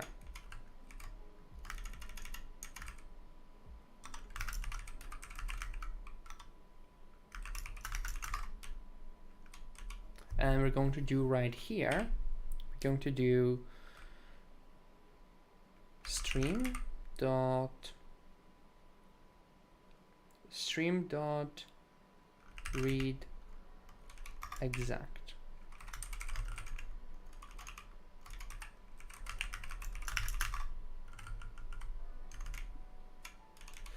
Use stdio read as, write as. Okay, here we go. So we got the reading of the server. I mean, kind of. And now we need to do match request. Request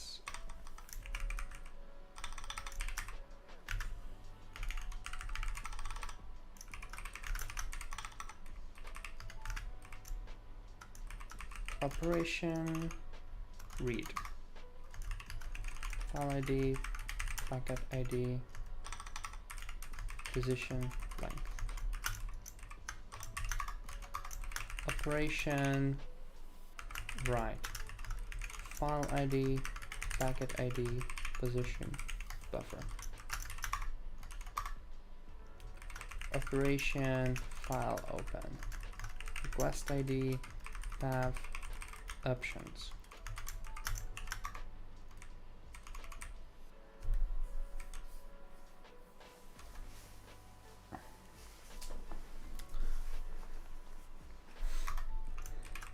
Operation file close.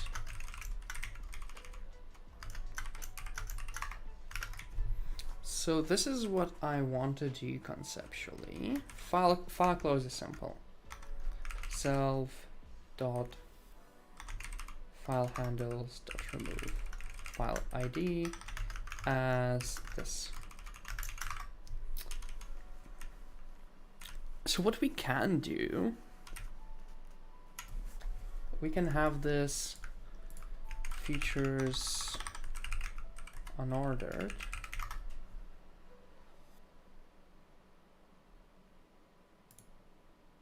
Features which may complete in any order.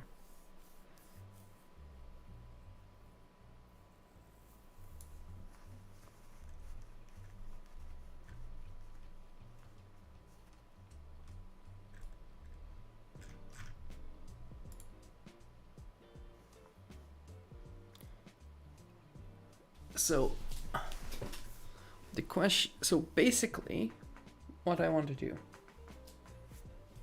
I want to create a bunch of features that are pushed, actually identical features. Identical features.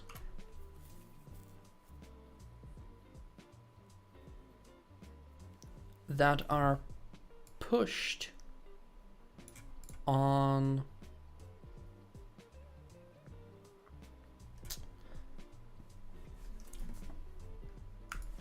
pushed here. How is this implemented? Ready to run queue. Yeah. We're going to do let mode features equals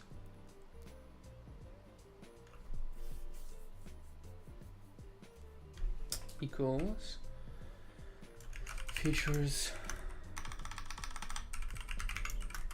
unordered new.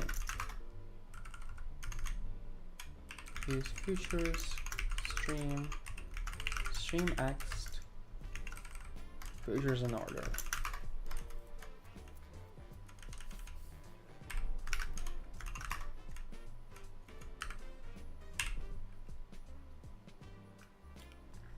So res equals features dot next.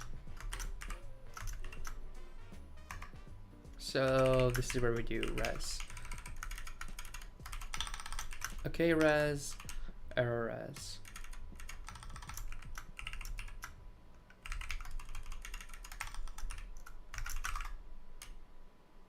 Right.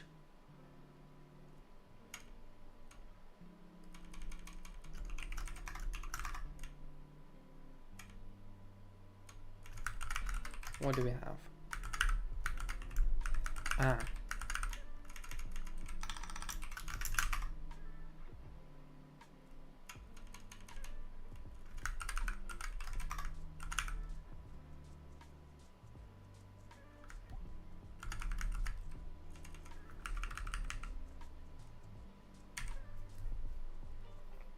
Okay, this is what I forgot to do. I forgot to... Oh no. Okay, okay, operation. Okay, error, break. So, now we need to actually do this.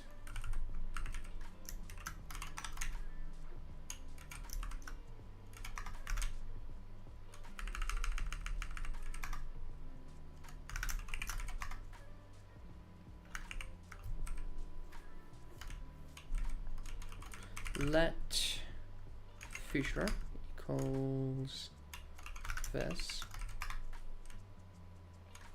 and this is going to be an async move. Async move, that sounds fancy. And we're going to do features dot push feature.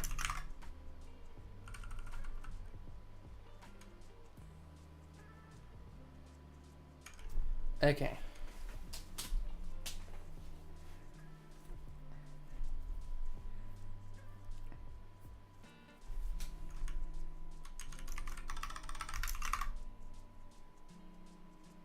Yeah, okay, this is tricky. Well, whatever.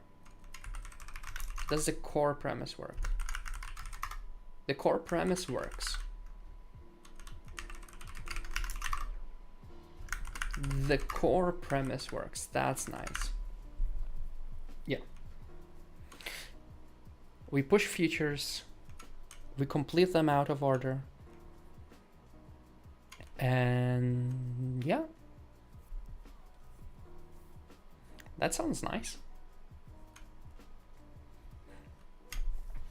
That sounds really nice.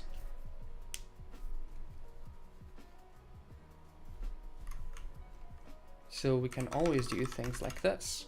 So operation right. We're going to do fs dot right, I think.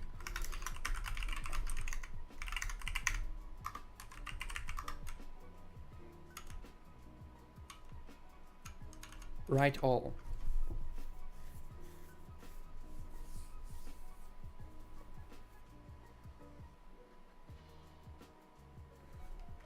Is this write all? IO full foot.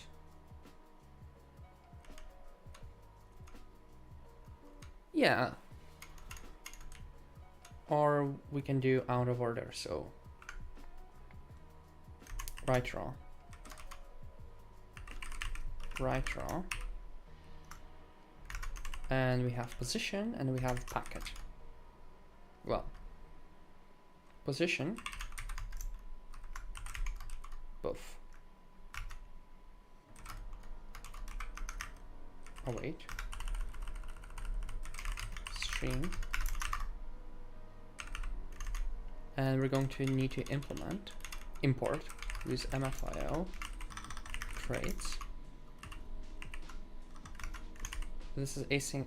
This is IO read, IO write.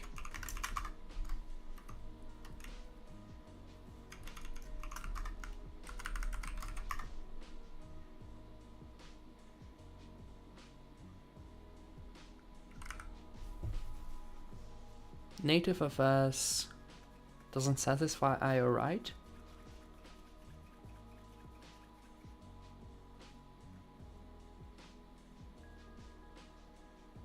This is not right.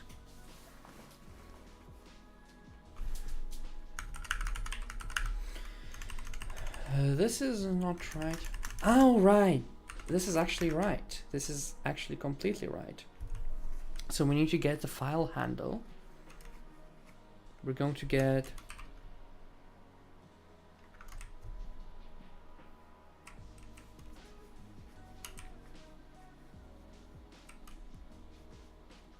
file handles.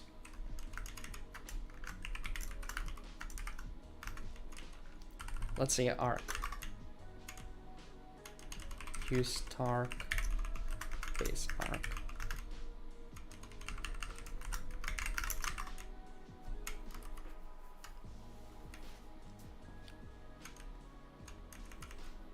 So imagine this.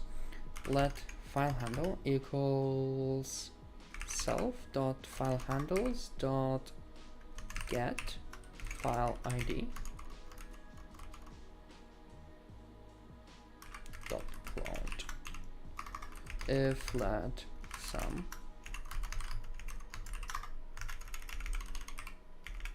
oops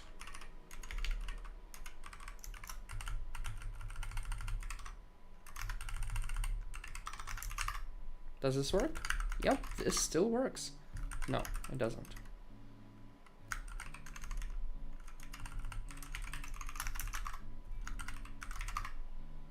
Yeah. IO fit is not a feature? What do you mean?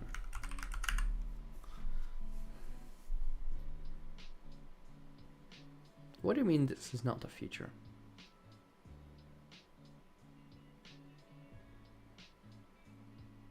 What do you mean? It's a feature. Ah. What are we missing?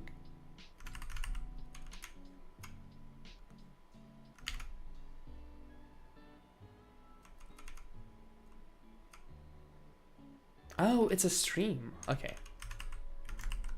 This is...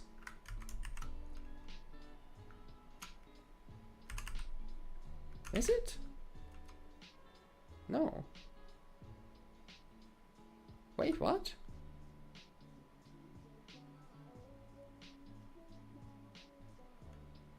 What?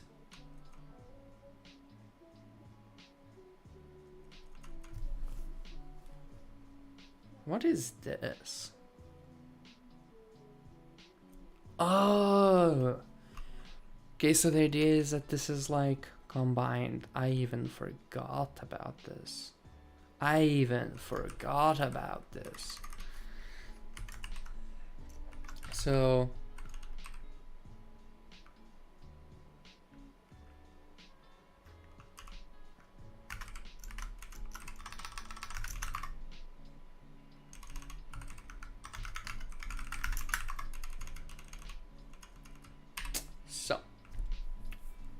while let sum res equals stream.next await. What do you mean remove the await? Ah, I need to pin mut string is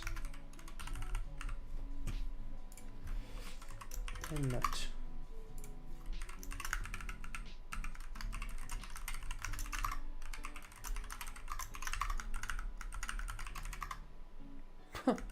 Boom. Okay, this works. This will work. I will just need to sort out some ownership things, stuff like that. Specifically the self and mutable access. Basically, that's the only contentious thing. And what we need to put mutable access behind is the file handles. Yeah, only file handles. So we're going to do let file handles. We're going to do ref cell. Can turn on the camera back on.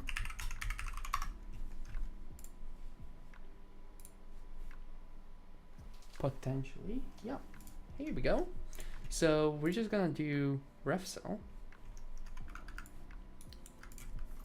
core cell, ref cell, new. Going to take basically a mutable reference to self.filehandles. Right. Does this still work? How? Because yeah, it doesn't get dropped. So file handles. So we can do borrow.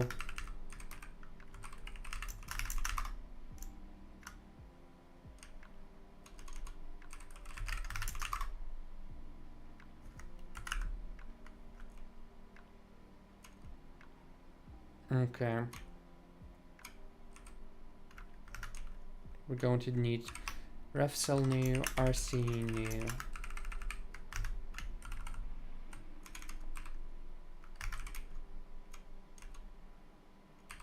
Let file handles equals file. Do I need that? No. Ah, here we go. Well, let file handles equals file handles. Yeah, here we go. I think borrowed value. Borrow might still when futures is dropped and runs. Borrowed value does not live long enough.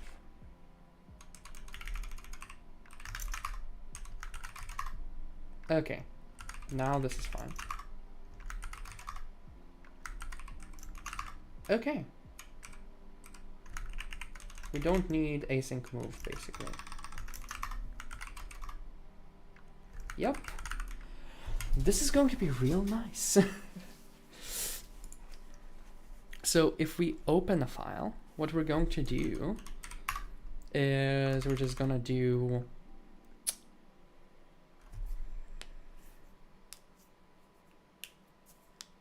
What are we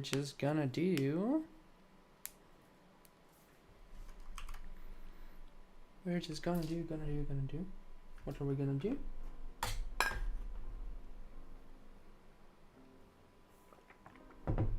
Drink more water. So we're gonna do,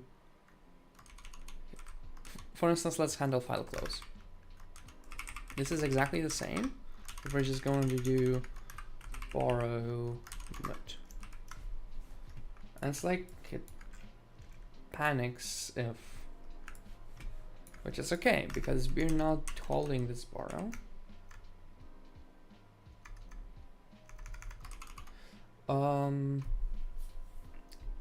File open, we're going to do let file equals fs dot open path options dot await. Right? Isn't this cool? We're just writing async code. This is really beautiful. This is really beautiful. We're just writing async code and it figures out the rest, how to make this parallel and stuff like that. Well, not parallel, concurrent. Concurrent, not parallel. That's a very contentious topic. There's a really strong distinction there. But yeah, it's just gonna figure it out, which is really nice. And you know, we're gonna need to do some rate limiting at some point, but for now it's gonna be okay.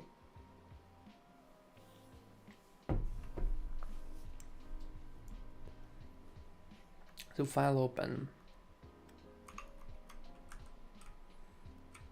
So we open a file.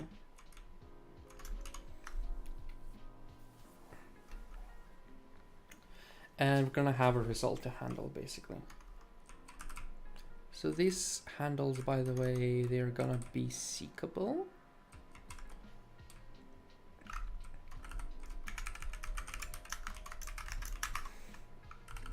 Even though, do I even need that seekability?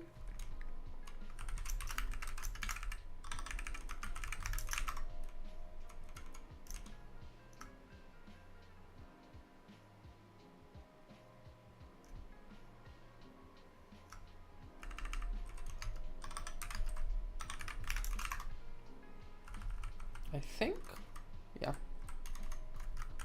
Nothing changed, it still compiles. Right. So, if let okay file equals file, well, we're gonna need to match file.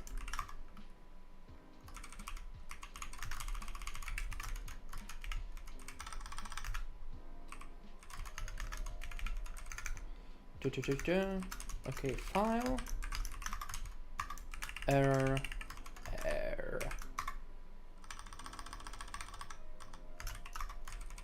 So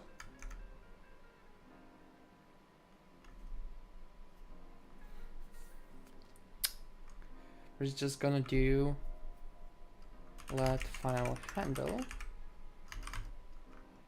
equals file handles dot borrow mit dot insert file.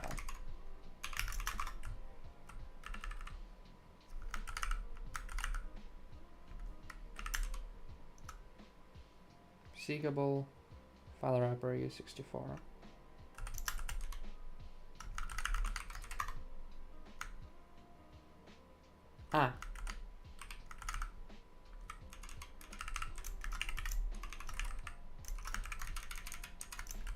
Base up. Okay, boom. So we have the file handle and now we need to send the result back. It would be cool to do that asynchronously, but we're gonna do one piece of blocking here. That is that. Although we could have a third thread for results. That's a possibility. It would be a stupid thing to do, but that's a possibility. Because think about it, you have a thread that merely reads stuff. But we will need to make this async. So for now, this is the stupidest thing. We're gonna spawn a third thread for results. This is ludicrous.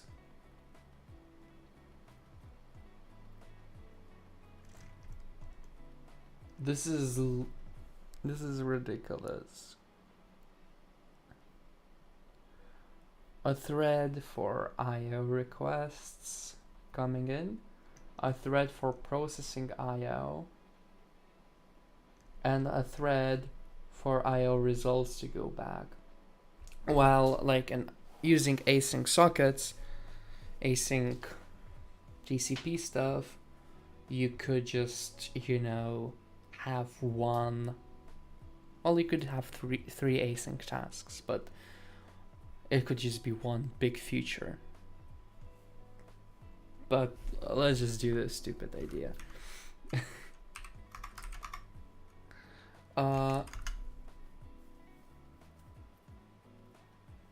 fn results thread. So IO, well, stream, TCP stream.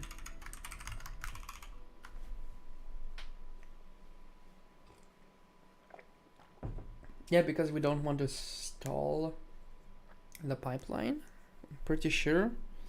Although, would that really matter? Yeah, let's just do it this way. Resps receiver result op result. Beautiful. While, well, for resp in resps, that's it.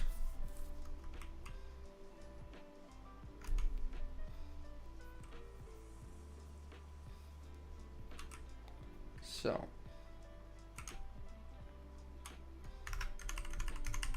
we will need to encode this response. Read write file open. Read write file open. Enum op result. Read write file open.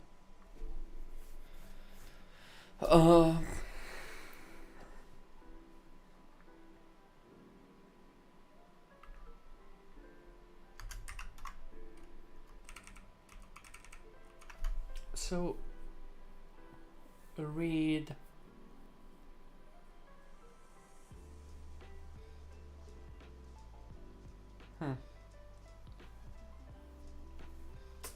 So reading will be a bit tricky, actually.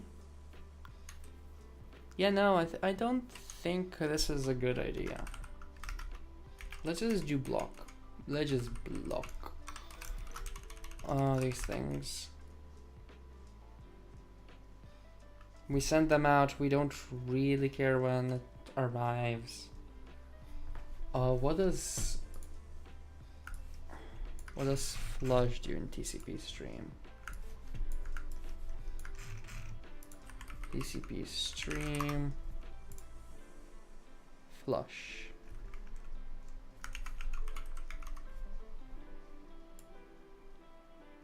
Reach their destination.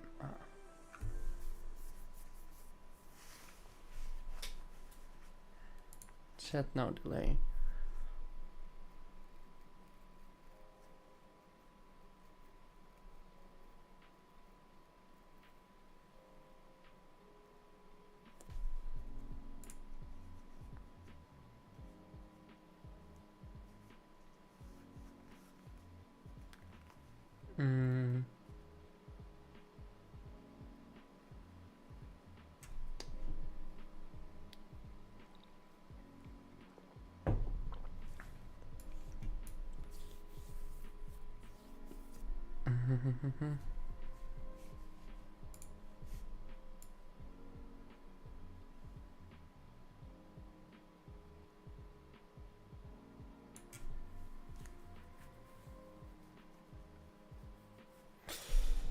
Okay. Yeah, this is a bit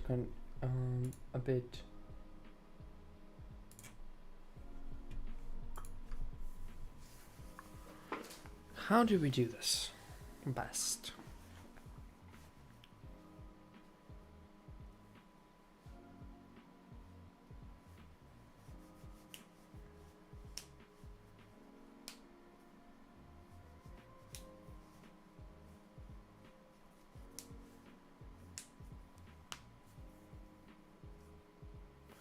So if I do reading, I could wrap this packet to send out read results basically immediately. You basically lock the stream, you lock the stream, you send out the result, feed the pipe, as they say, and then you're done. You sent out the results.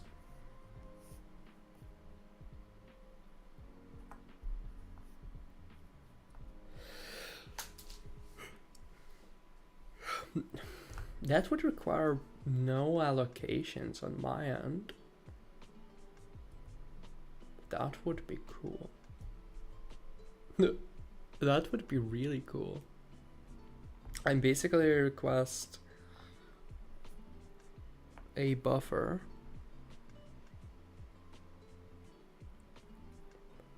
I think I could do that.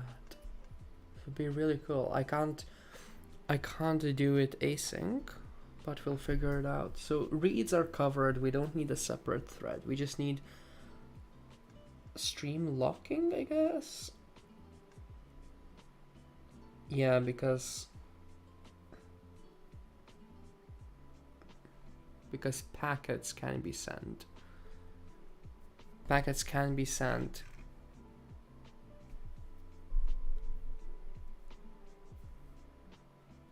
from another thread. Like, that's just how it is.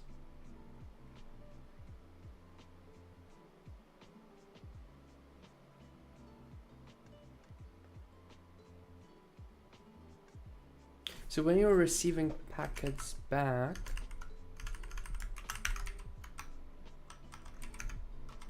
packet,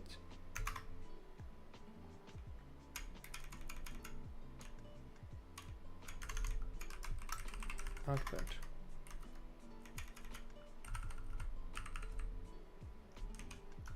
packet object, data. So it actually has data.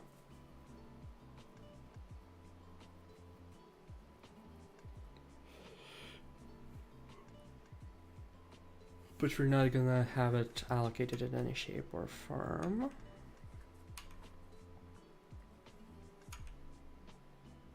Yeah.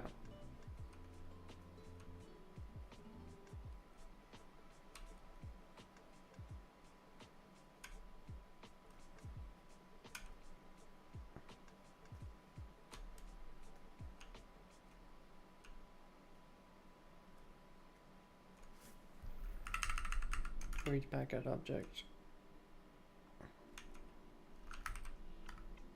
Okay, that's alloced.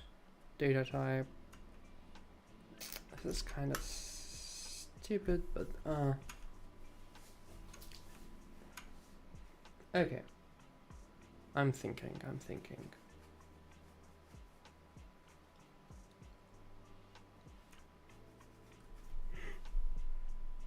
Would we be fully feeding the pipe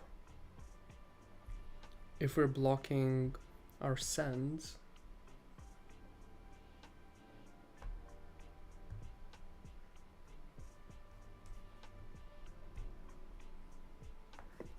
If sending takes a while,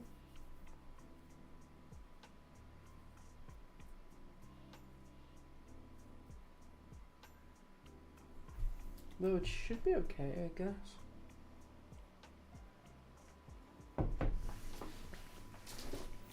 Let's just work on this, on what we have. We don't need results thread.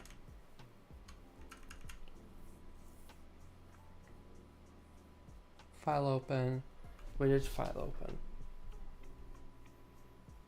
Let's just write to the stream right here. I mean, we need to get the stream.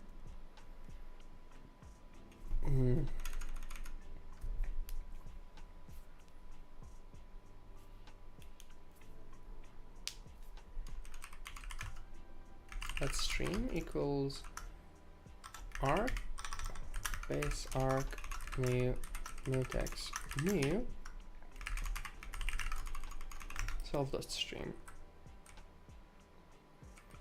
So use parking lot mutex.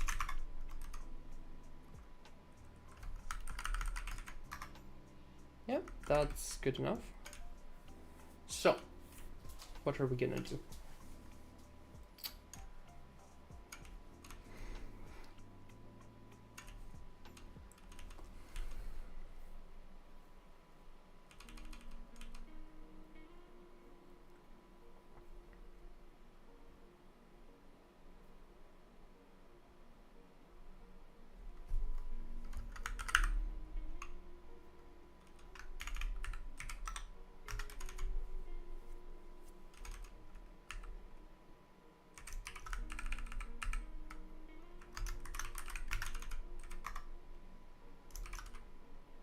Zero and error.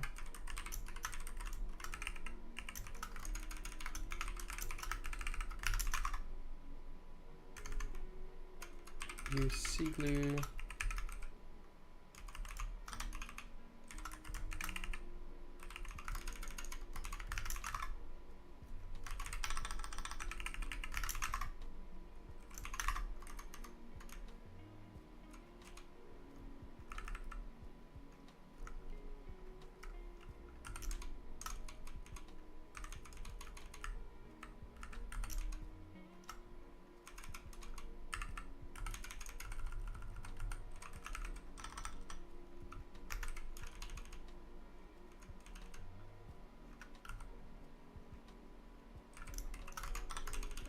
Okay.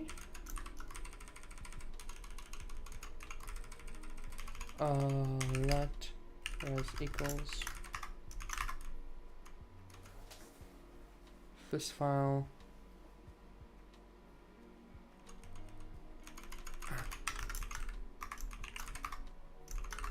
Okay.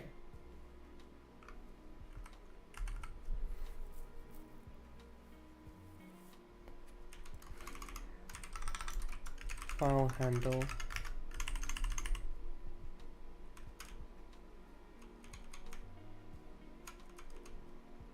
File ID. File ID error.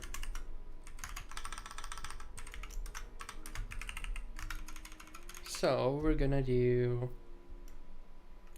response, file open, file ID error, and we're gonna do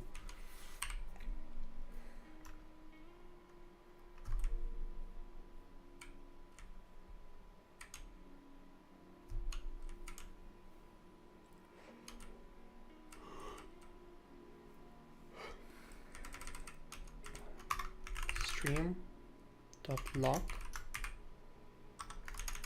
So we're gonna do bin code serialize into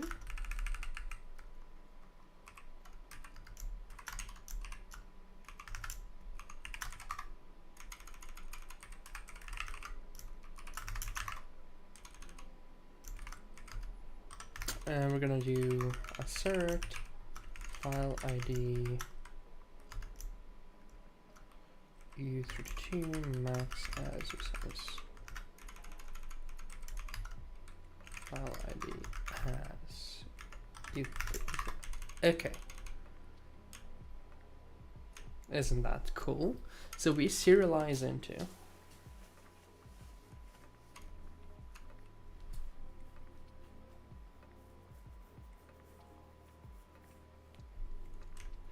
and that's done. So write operations, we just write draw the buffer, and we have packet object, packet error. Can I do packet?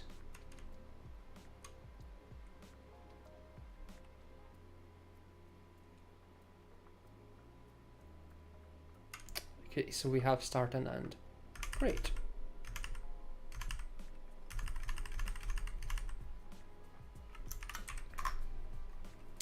So bin code serialize into stream.log response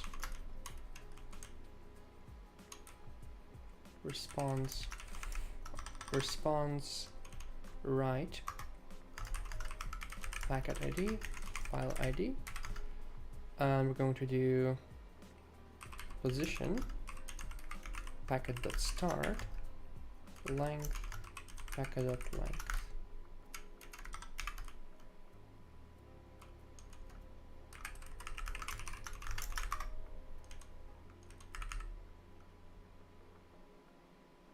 Oh, okay. Read.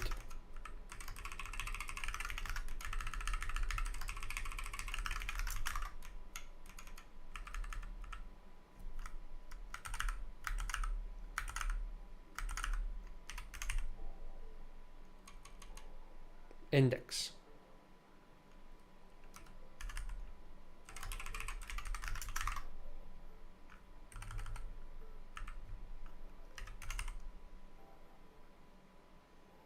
Packet ID. We don't have file ID at all.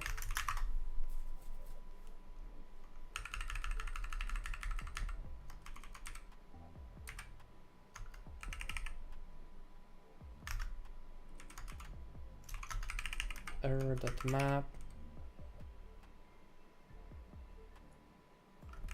error to end.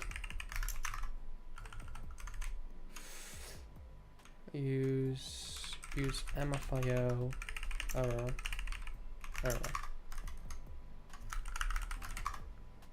Okay, and we have only one more thing to implement, and that is reading. Reading is gonna be fun. Reading is gonna happen after a little break. So see you in a bit.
The dial on the videos is so bad. Okay. Switch. Okay, 1, 2, 3. think that may be a bit... I think that should be good now, I guess. So I was thinking during the break,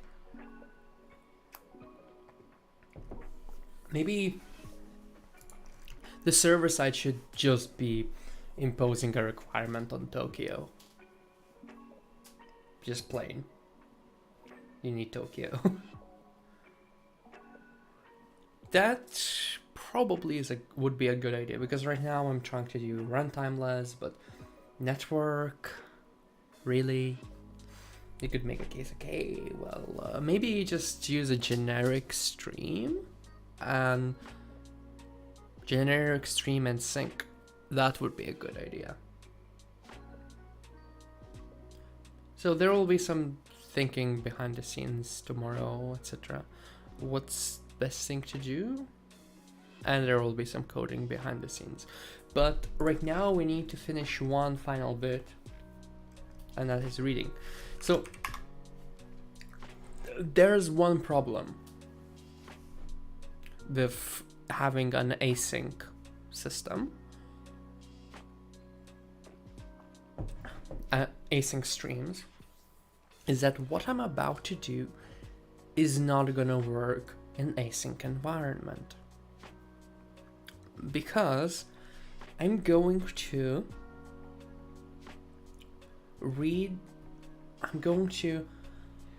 write the packet contents to the stream without any allocations on my side, on the server side. How, you may ask? Well, let me show you.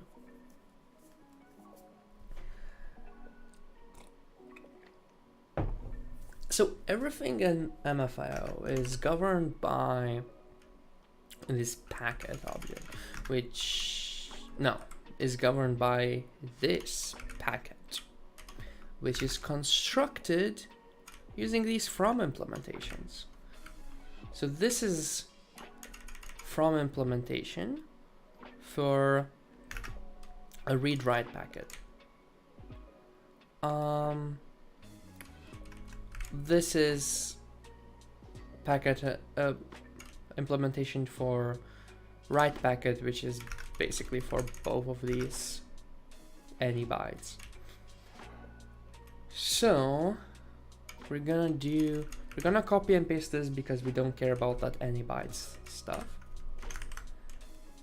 And we're going to create a conversion for our packet object, which will have everything needed to write the response.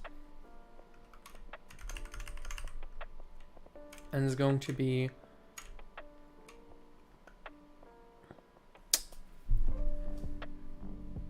okay. I played myself. I cannot do that. Because there's also error which I need to transfer. There's also error which I need to transfer. And I can't do that unless I... No! Here's the deal. If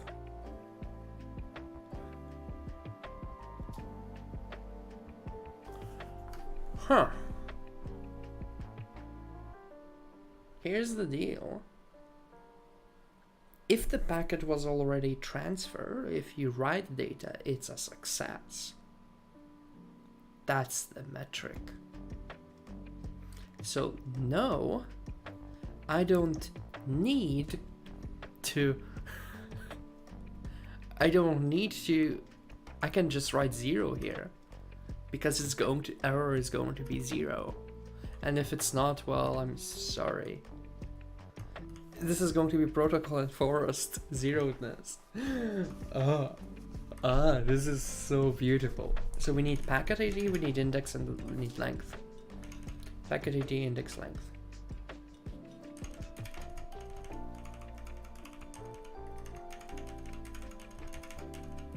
Packet ID, index, length.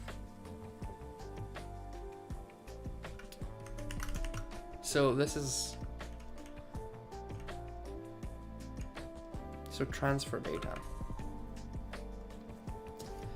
Transfer data. Yeah, bound packet object.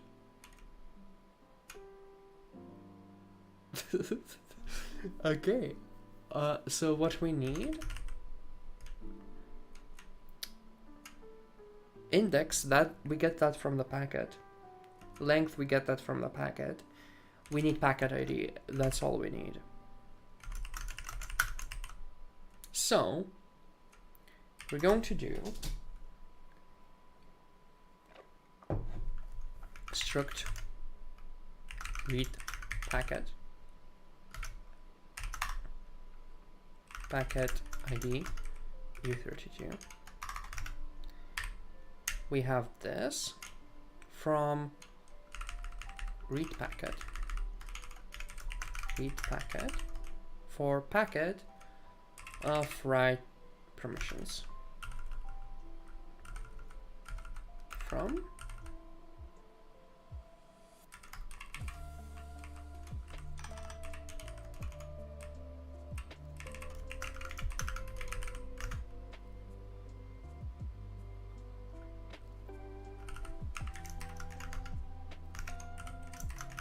okay, we're gonna do this.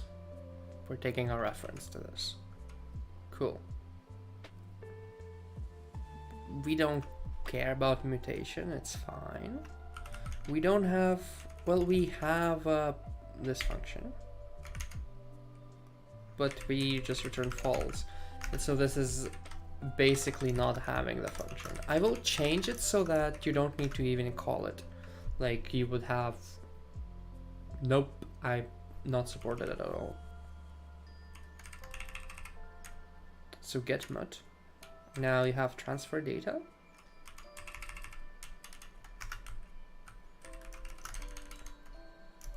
This operation even makes sense because I did this swap for read write packets to do.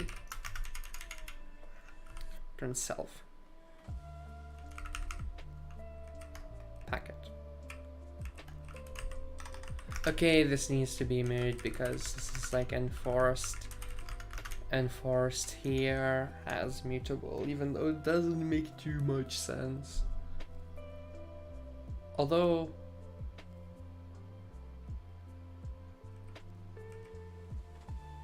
we're doing it like so. So start.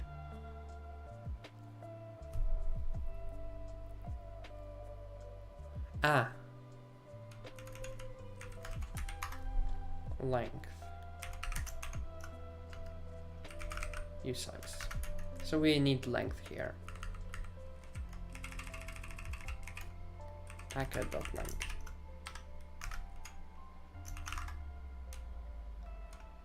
So we use mfio packet write bound packet object. This is going to be a write packet object. And we're going to use core mem, maybe on init. What else do we need? We need phantom data. We need manually drop.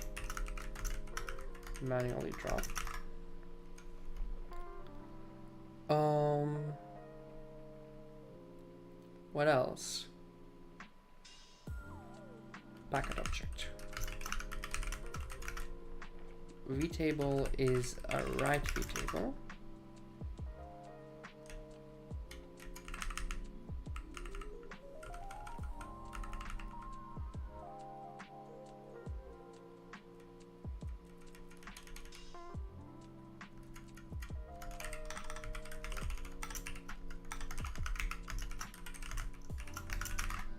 Okay.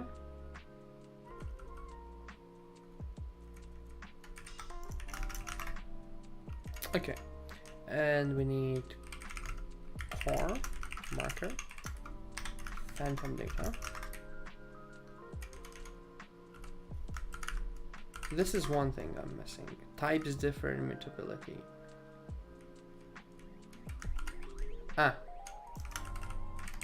Const. Field object is private. Okay. Well, this is a problem in mfio. If this is private, then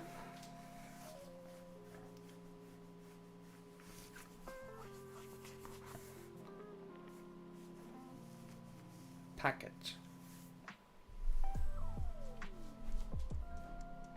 Yeah. I need to have builder or something like that. Packet object. So write vtable is like struct write.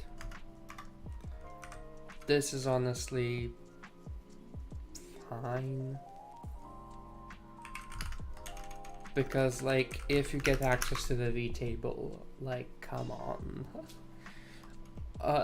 Like if you reach this, you still need to pass the right object, and it's unsafe functions. This is okay. This is more than okay. Make this public. Cool. Now packet going to have unsafe packet new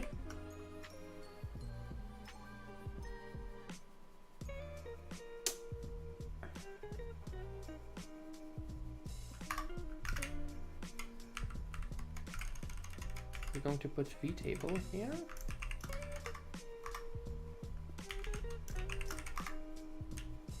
And we're going to put the object, which is going to be packet object.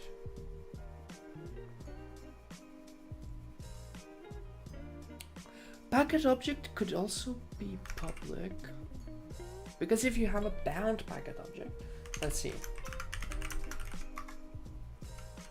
If you have like a bound packet object, then you actually have a buffer and things like that attached. You have output attached, things like that. Pub.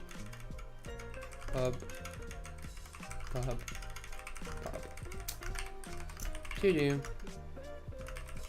Should these be public? Probably not.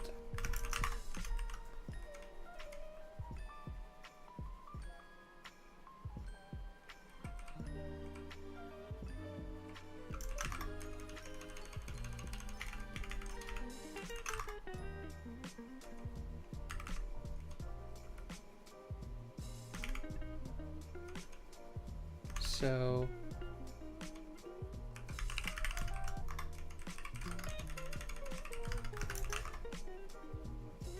this shouldn't be public.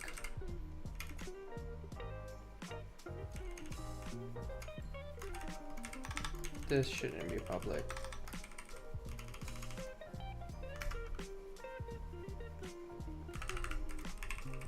You can create, but you can't modify. vtable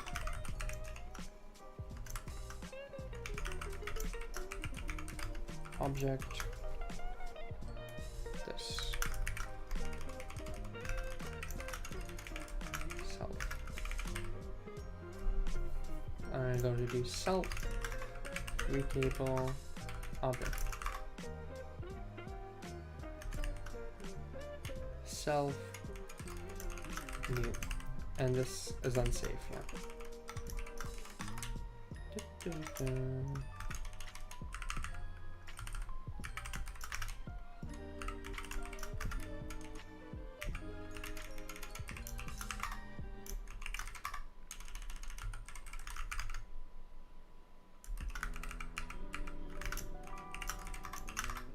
Okay. Boom. Skip. Skippity pop pop. Boom boom boom bum bum. Yeah. Alright. So now the only thing we need is to write to the stream. Okay. This is what we're missing.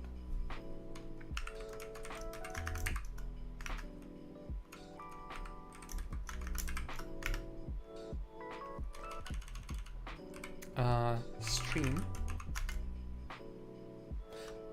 We don't need the stream.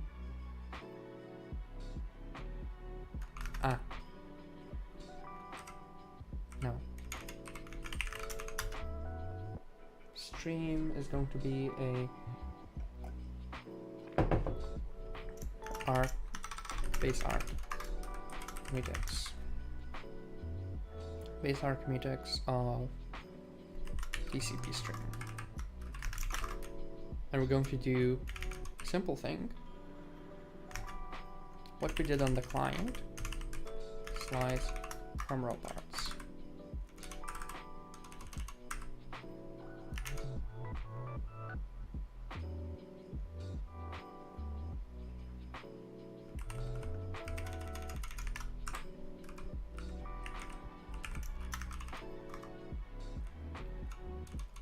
Yeah, I think that's fine.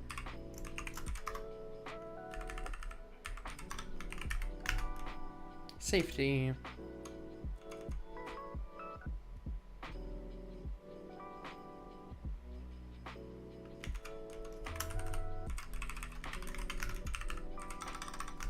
Right.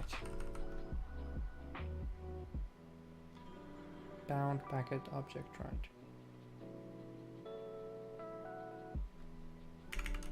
So what does packet do?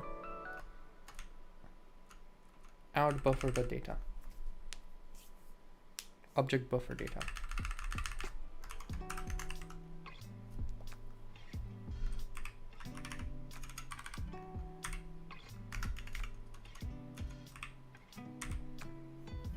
So we don't need unsafe here because we are unsafe.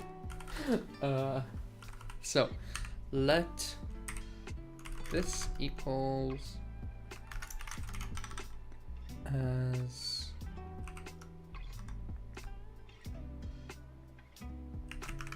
read packet.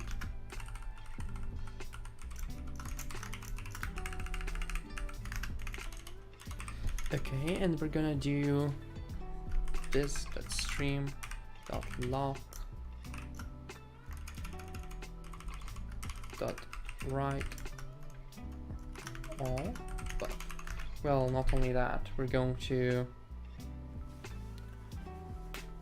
write,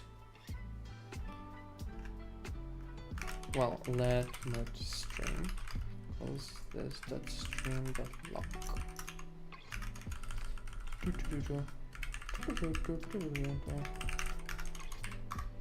So we have exclusive access to the stream, and now we're gonna do basically write this response of read.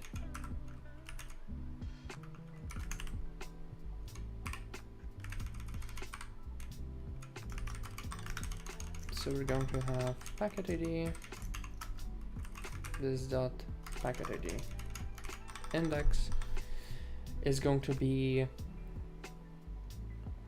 object dot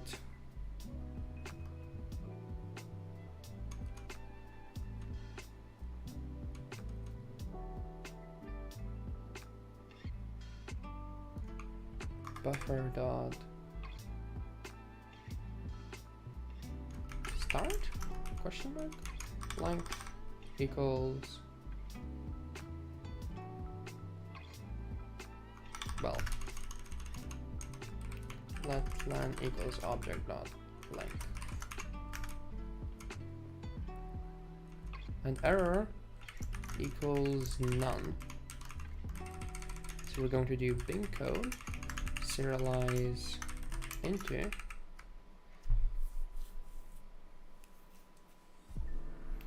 and yeah, we have this serialize into stream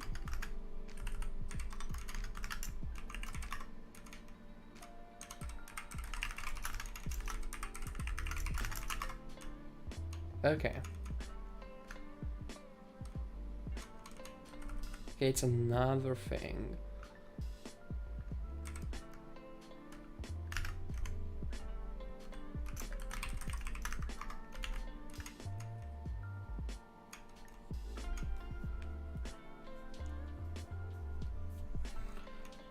So you have length, output,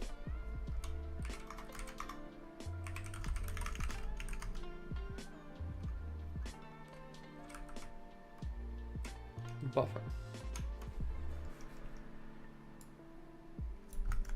buffer.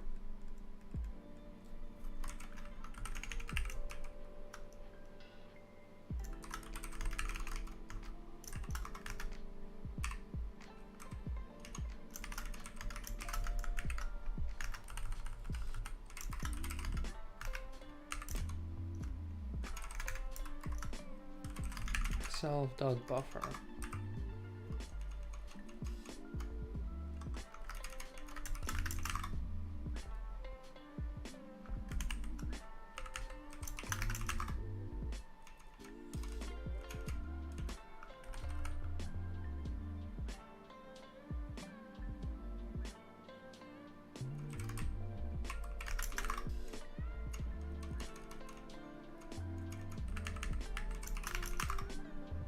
Okay, this is sufficient. Response.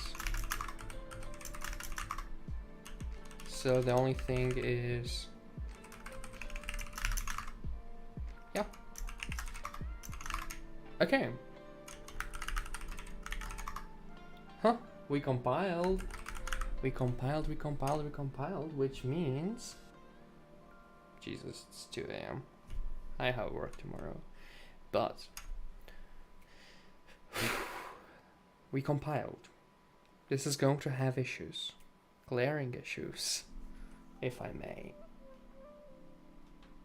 But it's gonna be cool.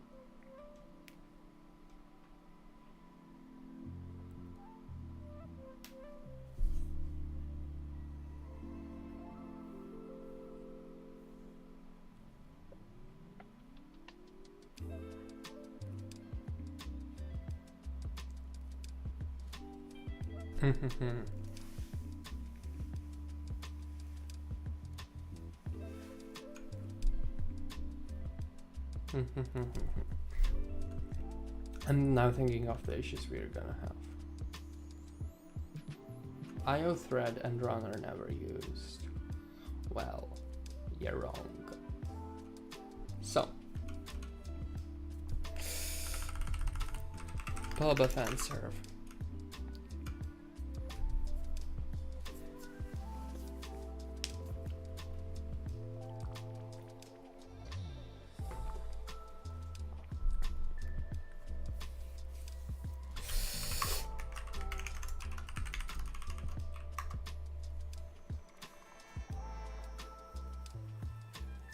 So we're going to have 2 threads,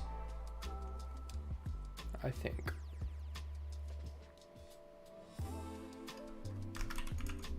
So what is this? While deserialized from okay. Handle.join. Handle.join. Oh no. Well, I don't care.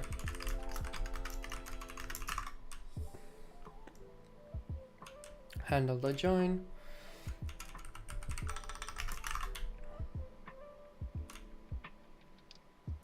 Yeah, I don't have this.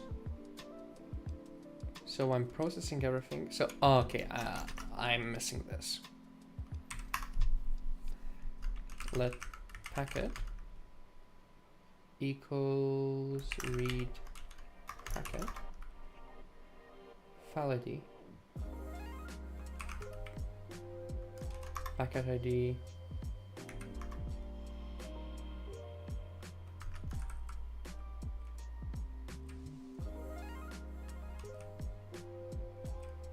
Why do I need length again? I actually don't need length. Why would I need length? I don't see a reason why would I need length.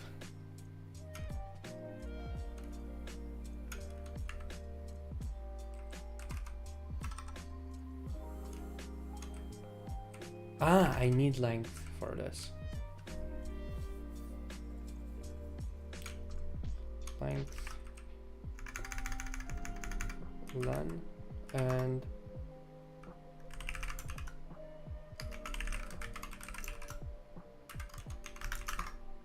okay, and we're going to do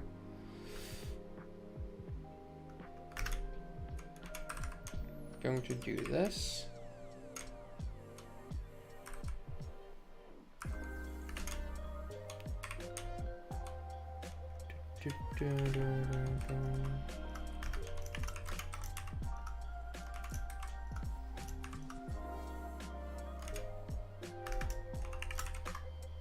Okay. So we get a file handle, redraw, packet. So basically, if let some error equals error, so we only need to write errors here, that's all. If there is no error, we don't write it effectively.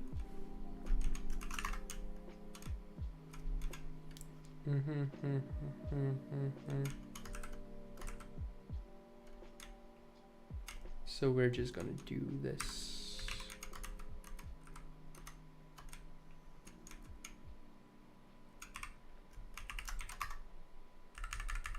Stream.block.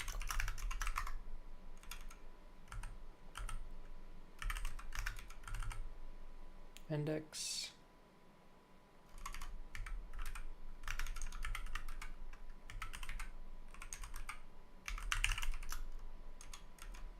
Length, and length is going to be,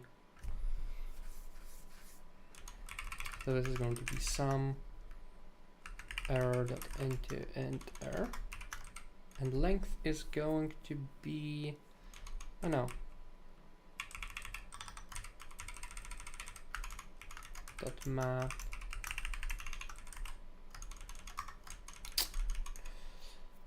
length is going to be packet dot length.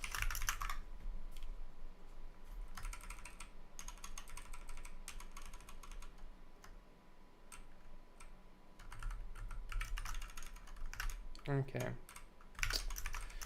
some error. So that is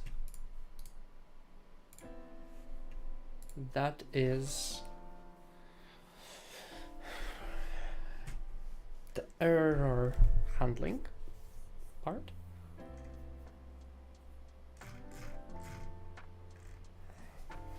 We're going to write a test.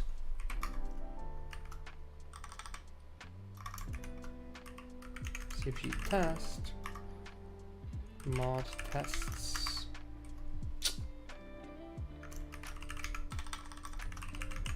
test fs fn fs test. Okay, so let's server equals, so we use super client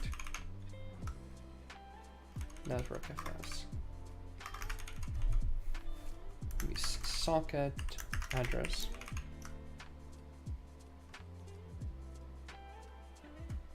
well, 127.0.0.1 port 54321 parse.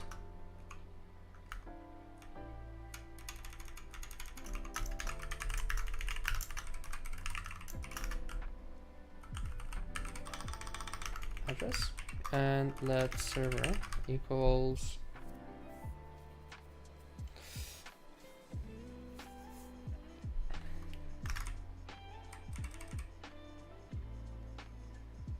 actually, let's do it manually. yeah, if let, well, listener dot incoming dot next dot unwrap dot unwrap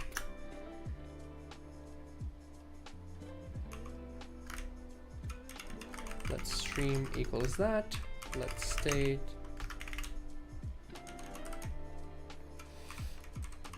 let server equals that.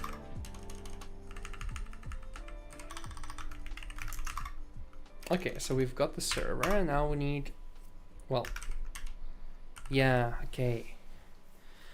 This needs to wait for the client, okay.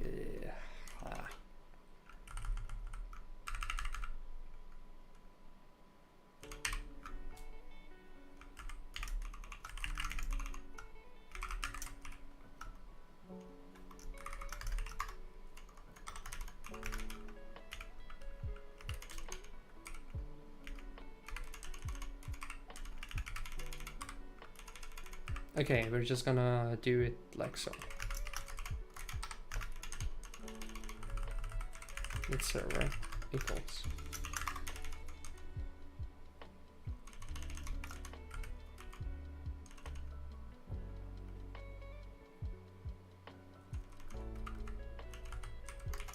We need this address.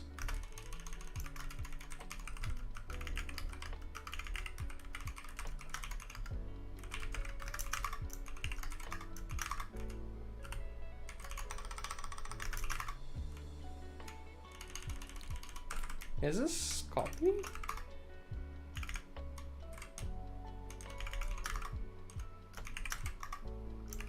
Yeah, this is copy. Okay, my bad. Okay. So.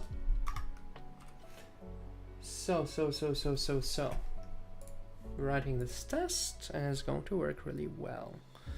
Now we need to write the client. Well, the client is going to be client equals network fs. Try new. Address. Unwrap. So const, well, no. fn server fed John handle.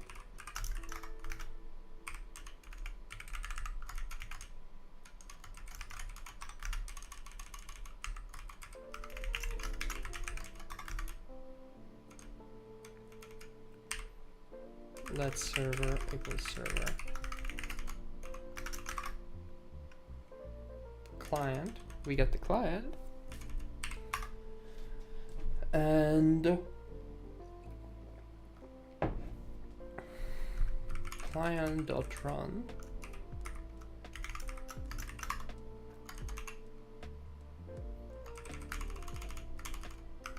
async.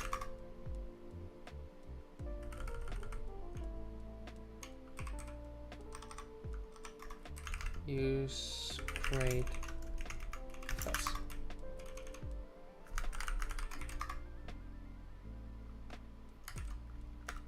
Cargo test.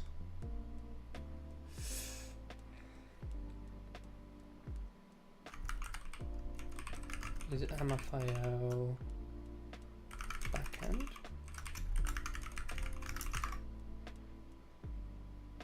So what are we missing? Are we missing IO backend?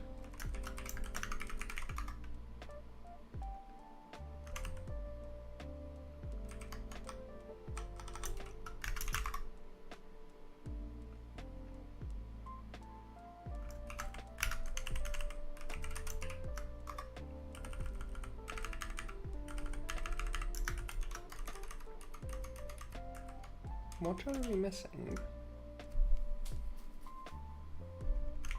Ah, this is just a function. Ah, so we have lock on.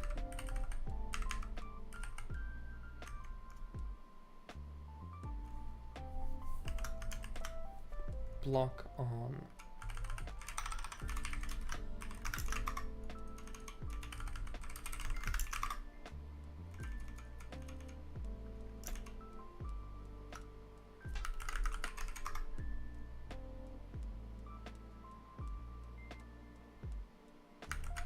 Ah, so we're just gonna do this.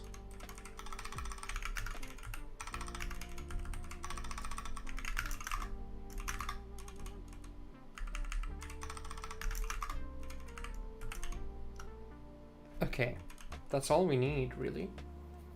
Okay, this is really nice. This is simple enough. I forgot. I forgot. Server dot join.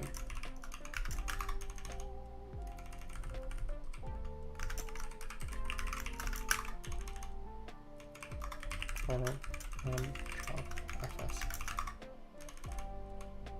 So this is gonna fail miserably. FS sample. Oh, I don't.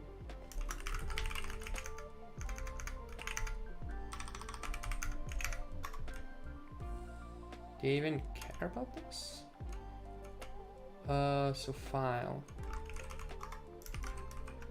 Oh, wait. Oh no. FS test failed. Connection refused. Okay.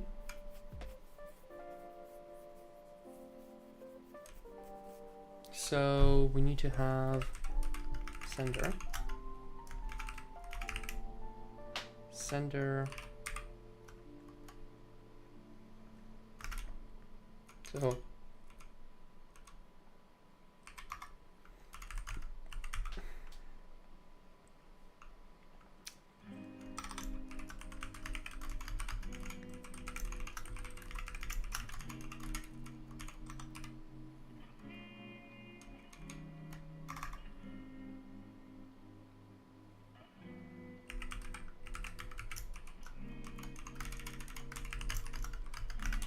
okay, and once we bound it, we're going to do sender.send.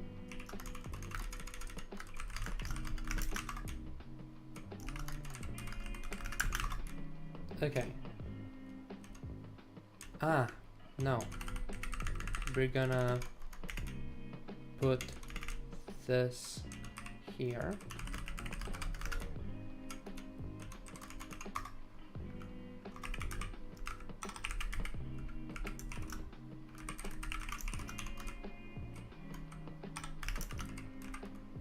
On right.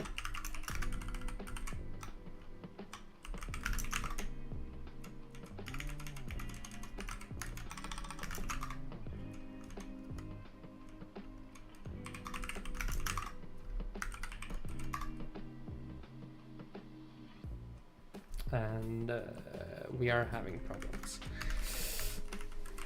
No capture. No capture, we're only going to do a fast test. So, yeah.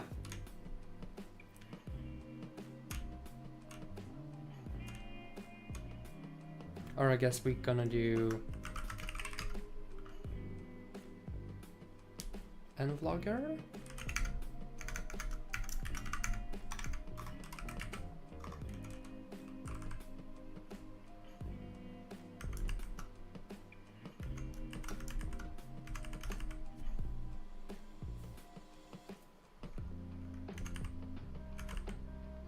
Now let's just do print lines.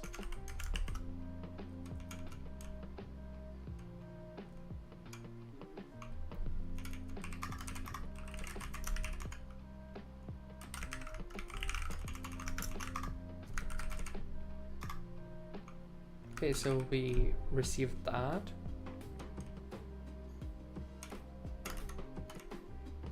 We're gonna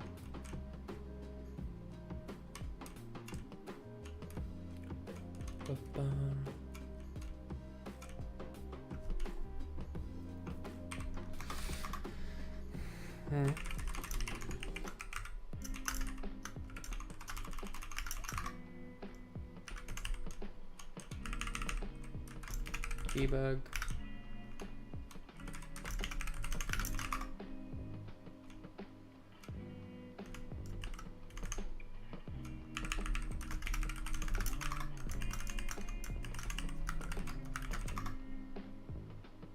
So we received nothing so far.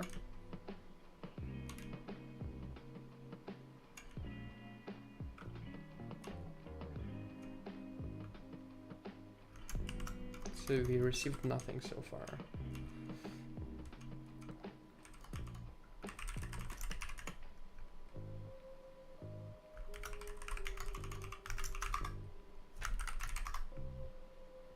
Okay.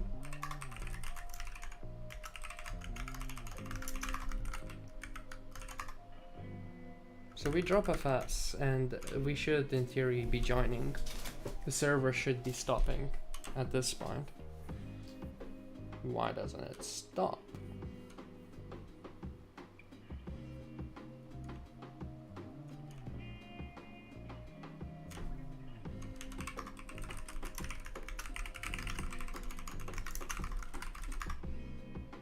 Ah. Core mem.tx. Okay. All features and select were completed, but no complete handler was provided. What? What does that mean?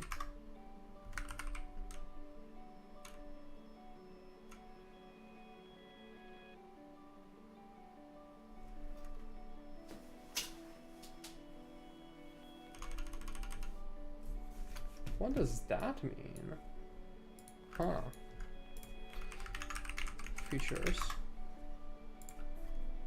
Select.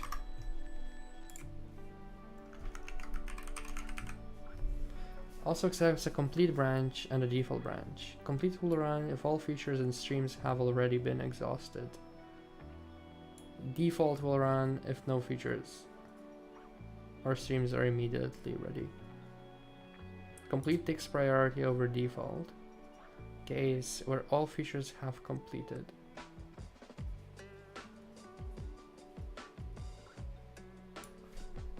I guess complete break.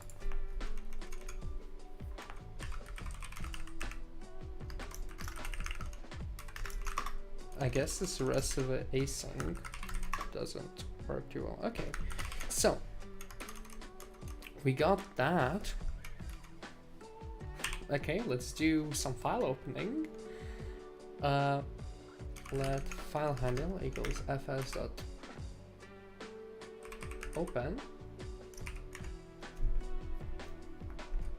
path new.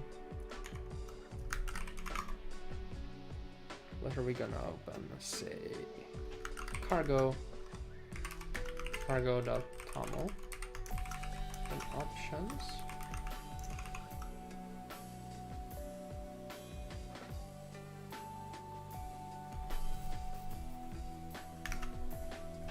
How do we have it? Open options new read true. New read true.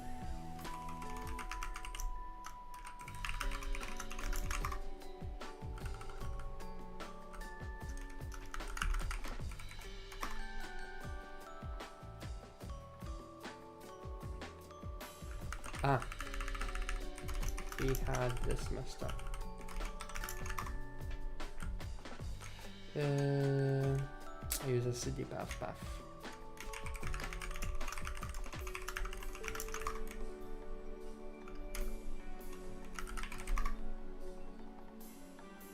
So request file open. The server got the file open request. That's cool. Yeah.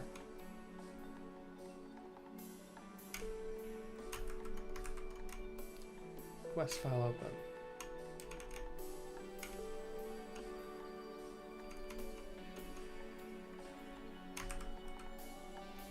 File open. Okay.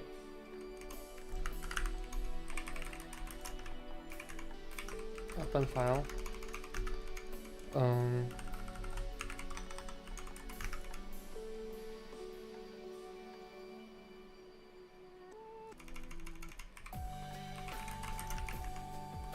Opened. File ID.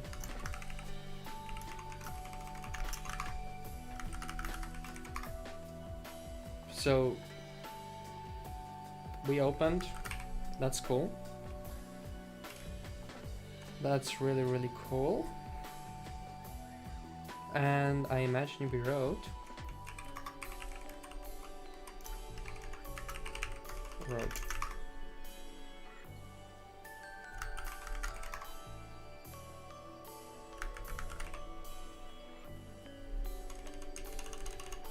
what if we do stream.log.flush?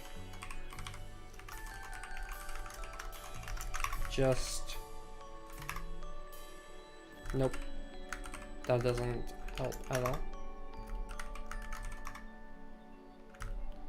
Okay, so we wrote, now the ball is in the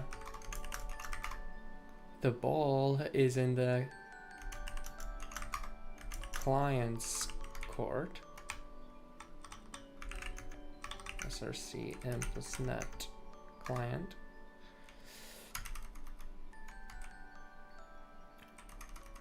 What do we have?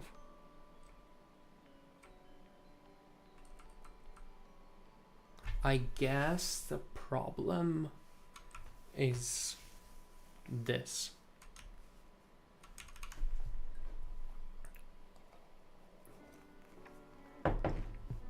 The first time we have to use blocking mode,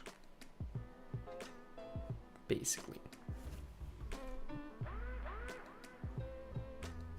Basically, we need to use blocking mode for the first time. Let's just verify that. No.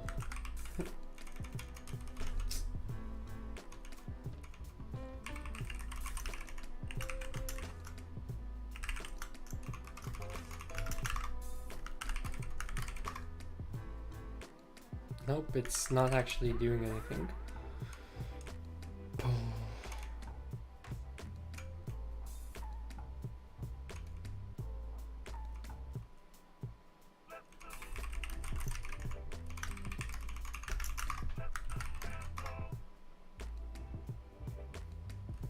It's not doing anything, it's not polling it at all. Wait, okay, we got loop. Right, we got loop. We got request. Okay, we got the request.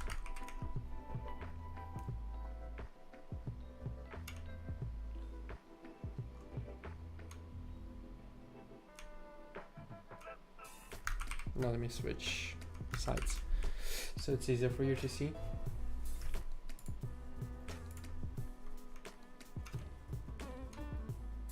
So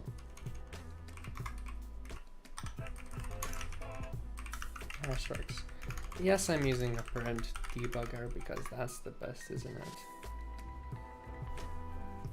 So it returned none, as expected.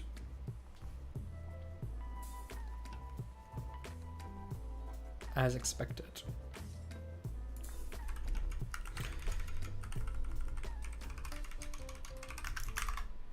Because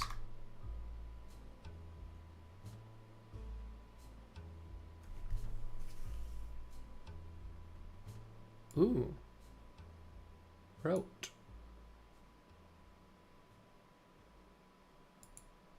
This is cool. Okay. This is cool. Okay. We got something. What did we get?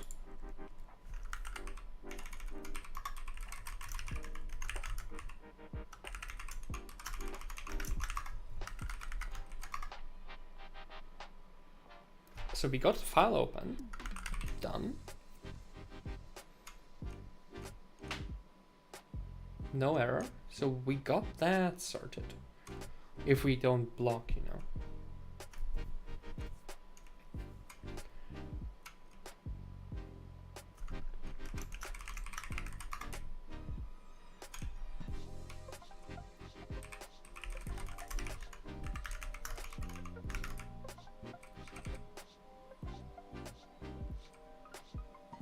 Request ID. file ID. So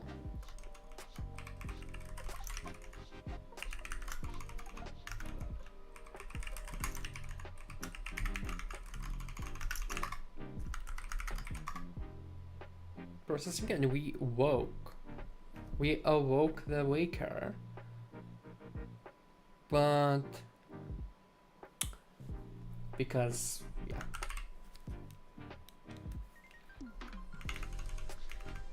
the problem is, of course, because now we got back into the loop and now we're waiting for results.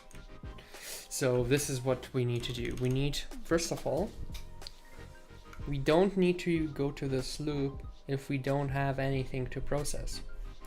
So let have requests equals state.ops dot is empty,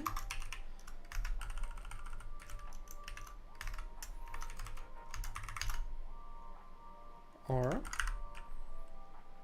not state dot in-flight ops file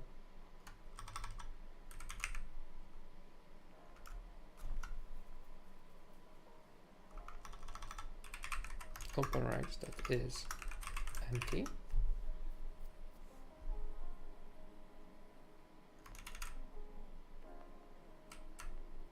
Open requests. So we have openrex and we have in-flight ops.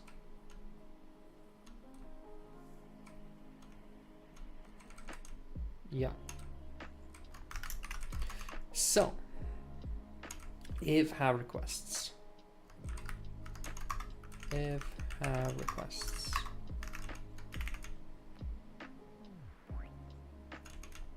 is going to be ugly as hell. This is going to be very ugly. If have requests, not much first time equals true.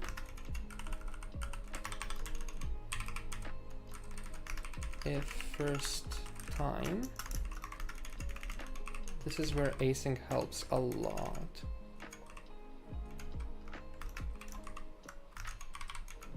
First time equals false.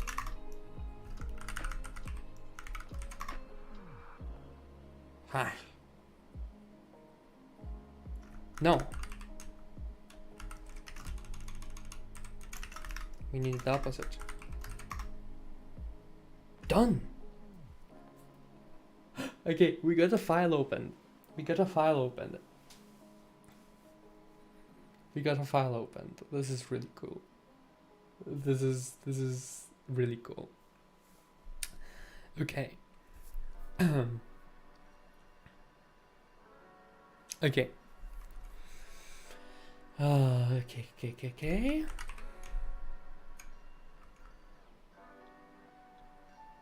Now we need to actually perform a read. Let's do read to end.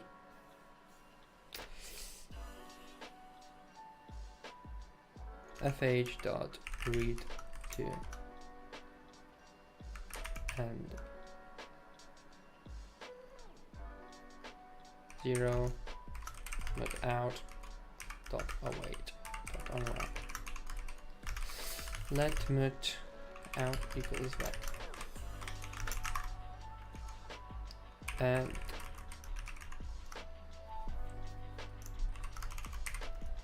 string from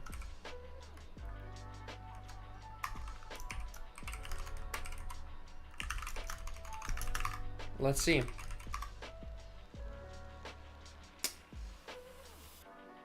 Okay, we got a read requests, read loop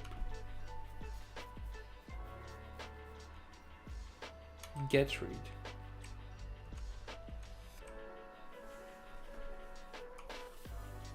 Packet ID, position 64, 128. Okay.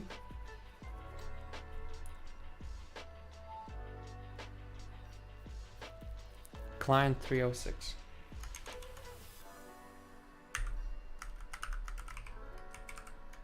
Client 306. Packet length equals length. So left side is 1024, right side is 735. It's split wrong. It's split wrong. Okay, but reads actually work. Alright. So extract.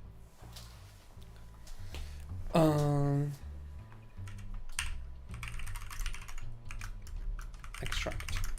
IDX shard IDX length shard dot length.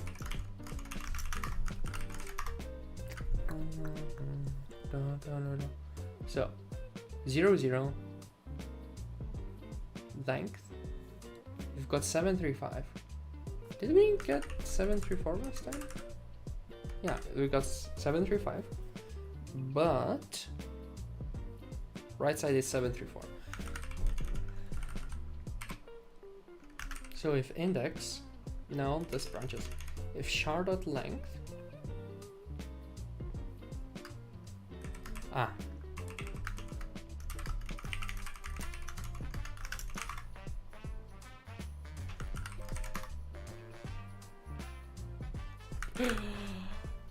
we got the network read. Okay. We got a network read. Okay. Okay.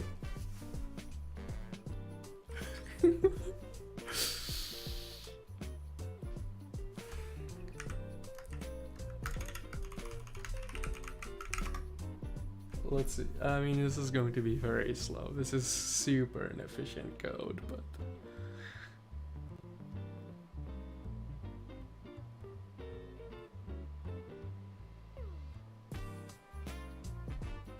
but it works.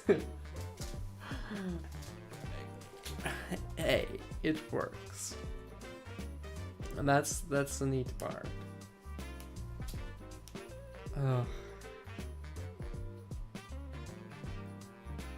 Nice. Nice. So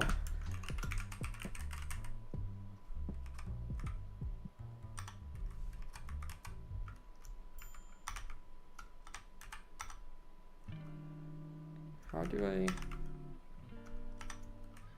Okay.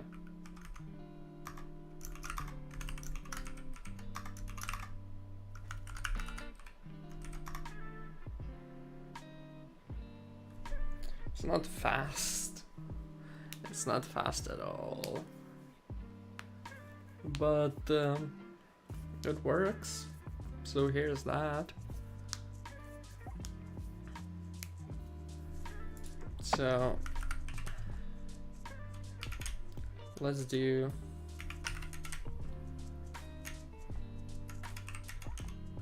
single client server. Single client server.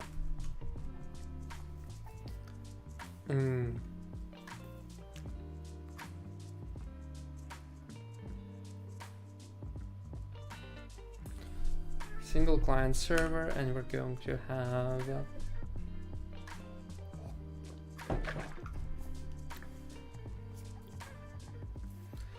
okay, what are we gonna have? Yeah, single client server, mfio fs bench is main. So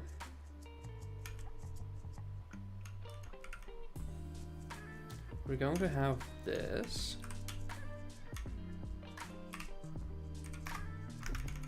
mfio net.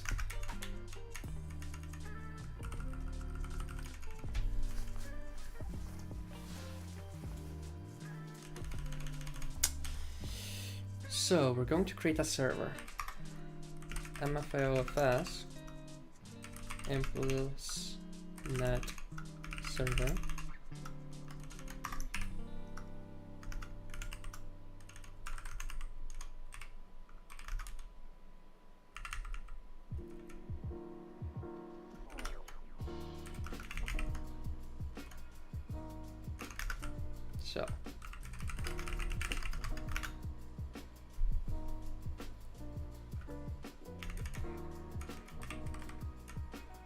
So we're creating a server here, and we're going to have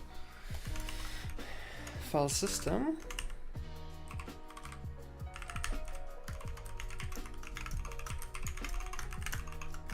right?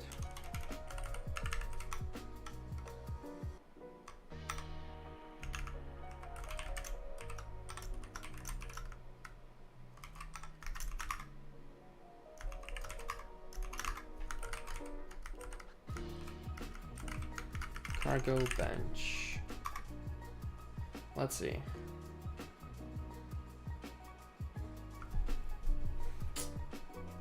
This is not gonna compile, is it?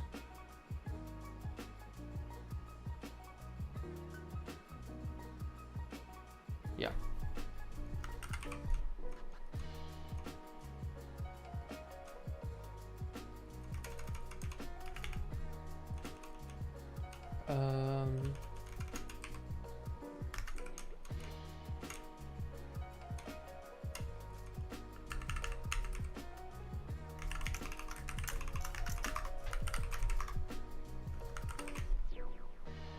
Do I need to move here?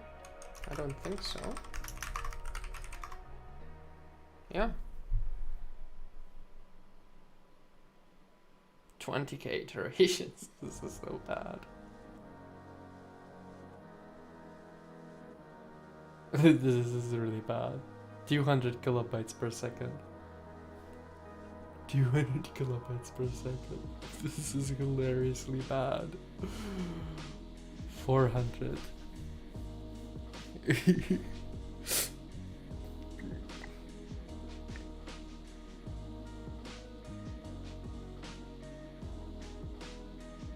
$500 kilobytes per second. Oh my god, this is so horribly slow. Our limit is 500 kilobytes per second. 600, that's the top we're gonna get. If we're lucky. Yeah. So 65 kilobytes.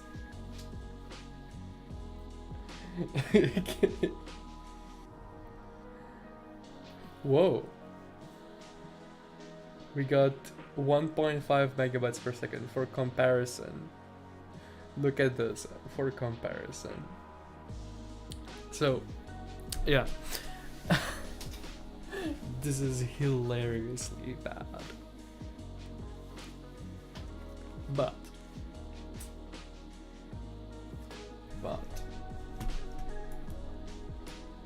oh my god, my camera. My camera. Yo.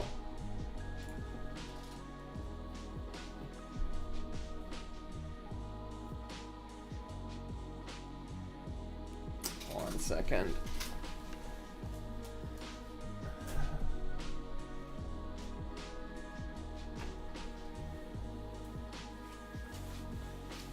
Okay, let's see.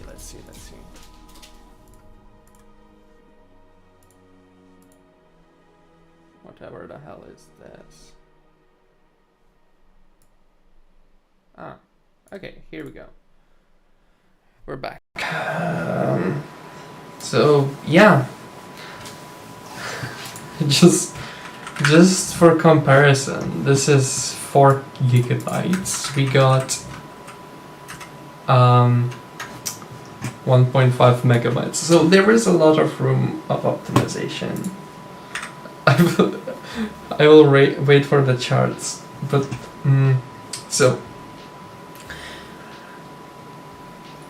but it works. It works. What did we do? while the bench is running. We have a client that's able to issue requests to a server, which processes those requests.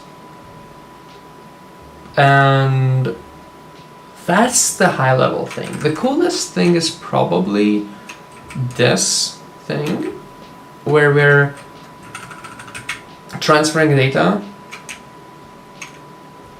without allocating anything on our end. We're just writing it to the TCP script. That's really cool, but you know, are we flushing? I don't know. But obviously that's like not efficient right now because we're sending small bits and pieces, and we're not saturating the pipe that is a Unix socket nearly as much, while we should. And that's something to look into.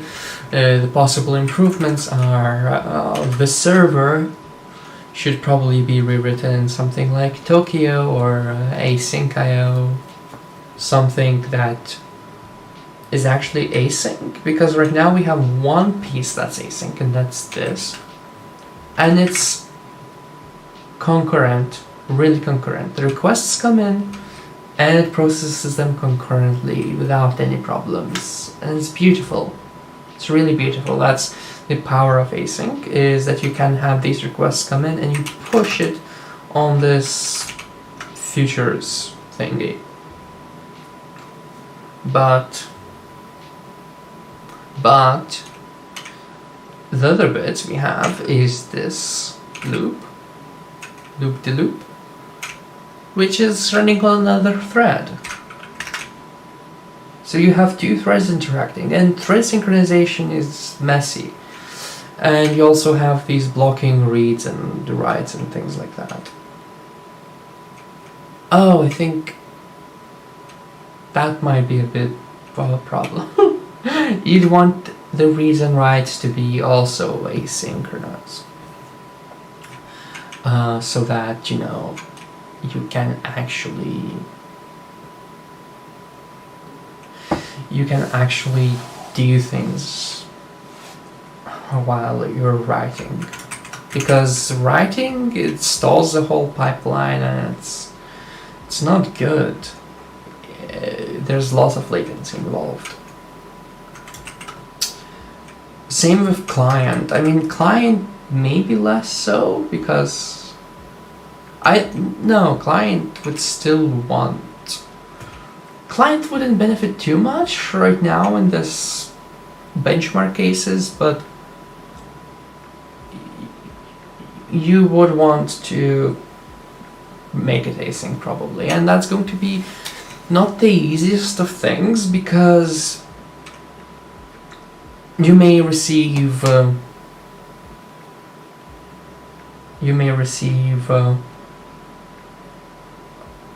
maybe blocking, something like that,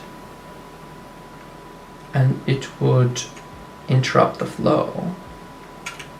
So for instance, serialize into, you would need to actually create a buffer and serialize into that.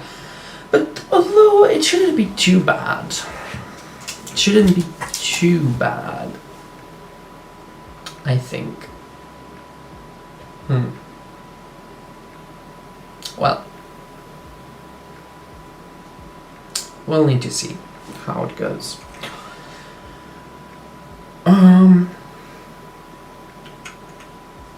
And yeah, I think that's about it. We have the benchmarks. XG open. Just to show you how bad we are. So file read. Isn't that gorgeous? So mfio net is really gorgeous. Yeah, there's a lot to improve. But but we're on the right track. So yeah, I don't know. I'm really happy that I made this. And over the week, I'll make improvements. And I'll do one more stream on this. I will do a lot of coding behind the scenes, but I will do one more stream showing how it works and things like that. So yeah, thanks everyone for watching. It was me, Heap, Ori.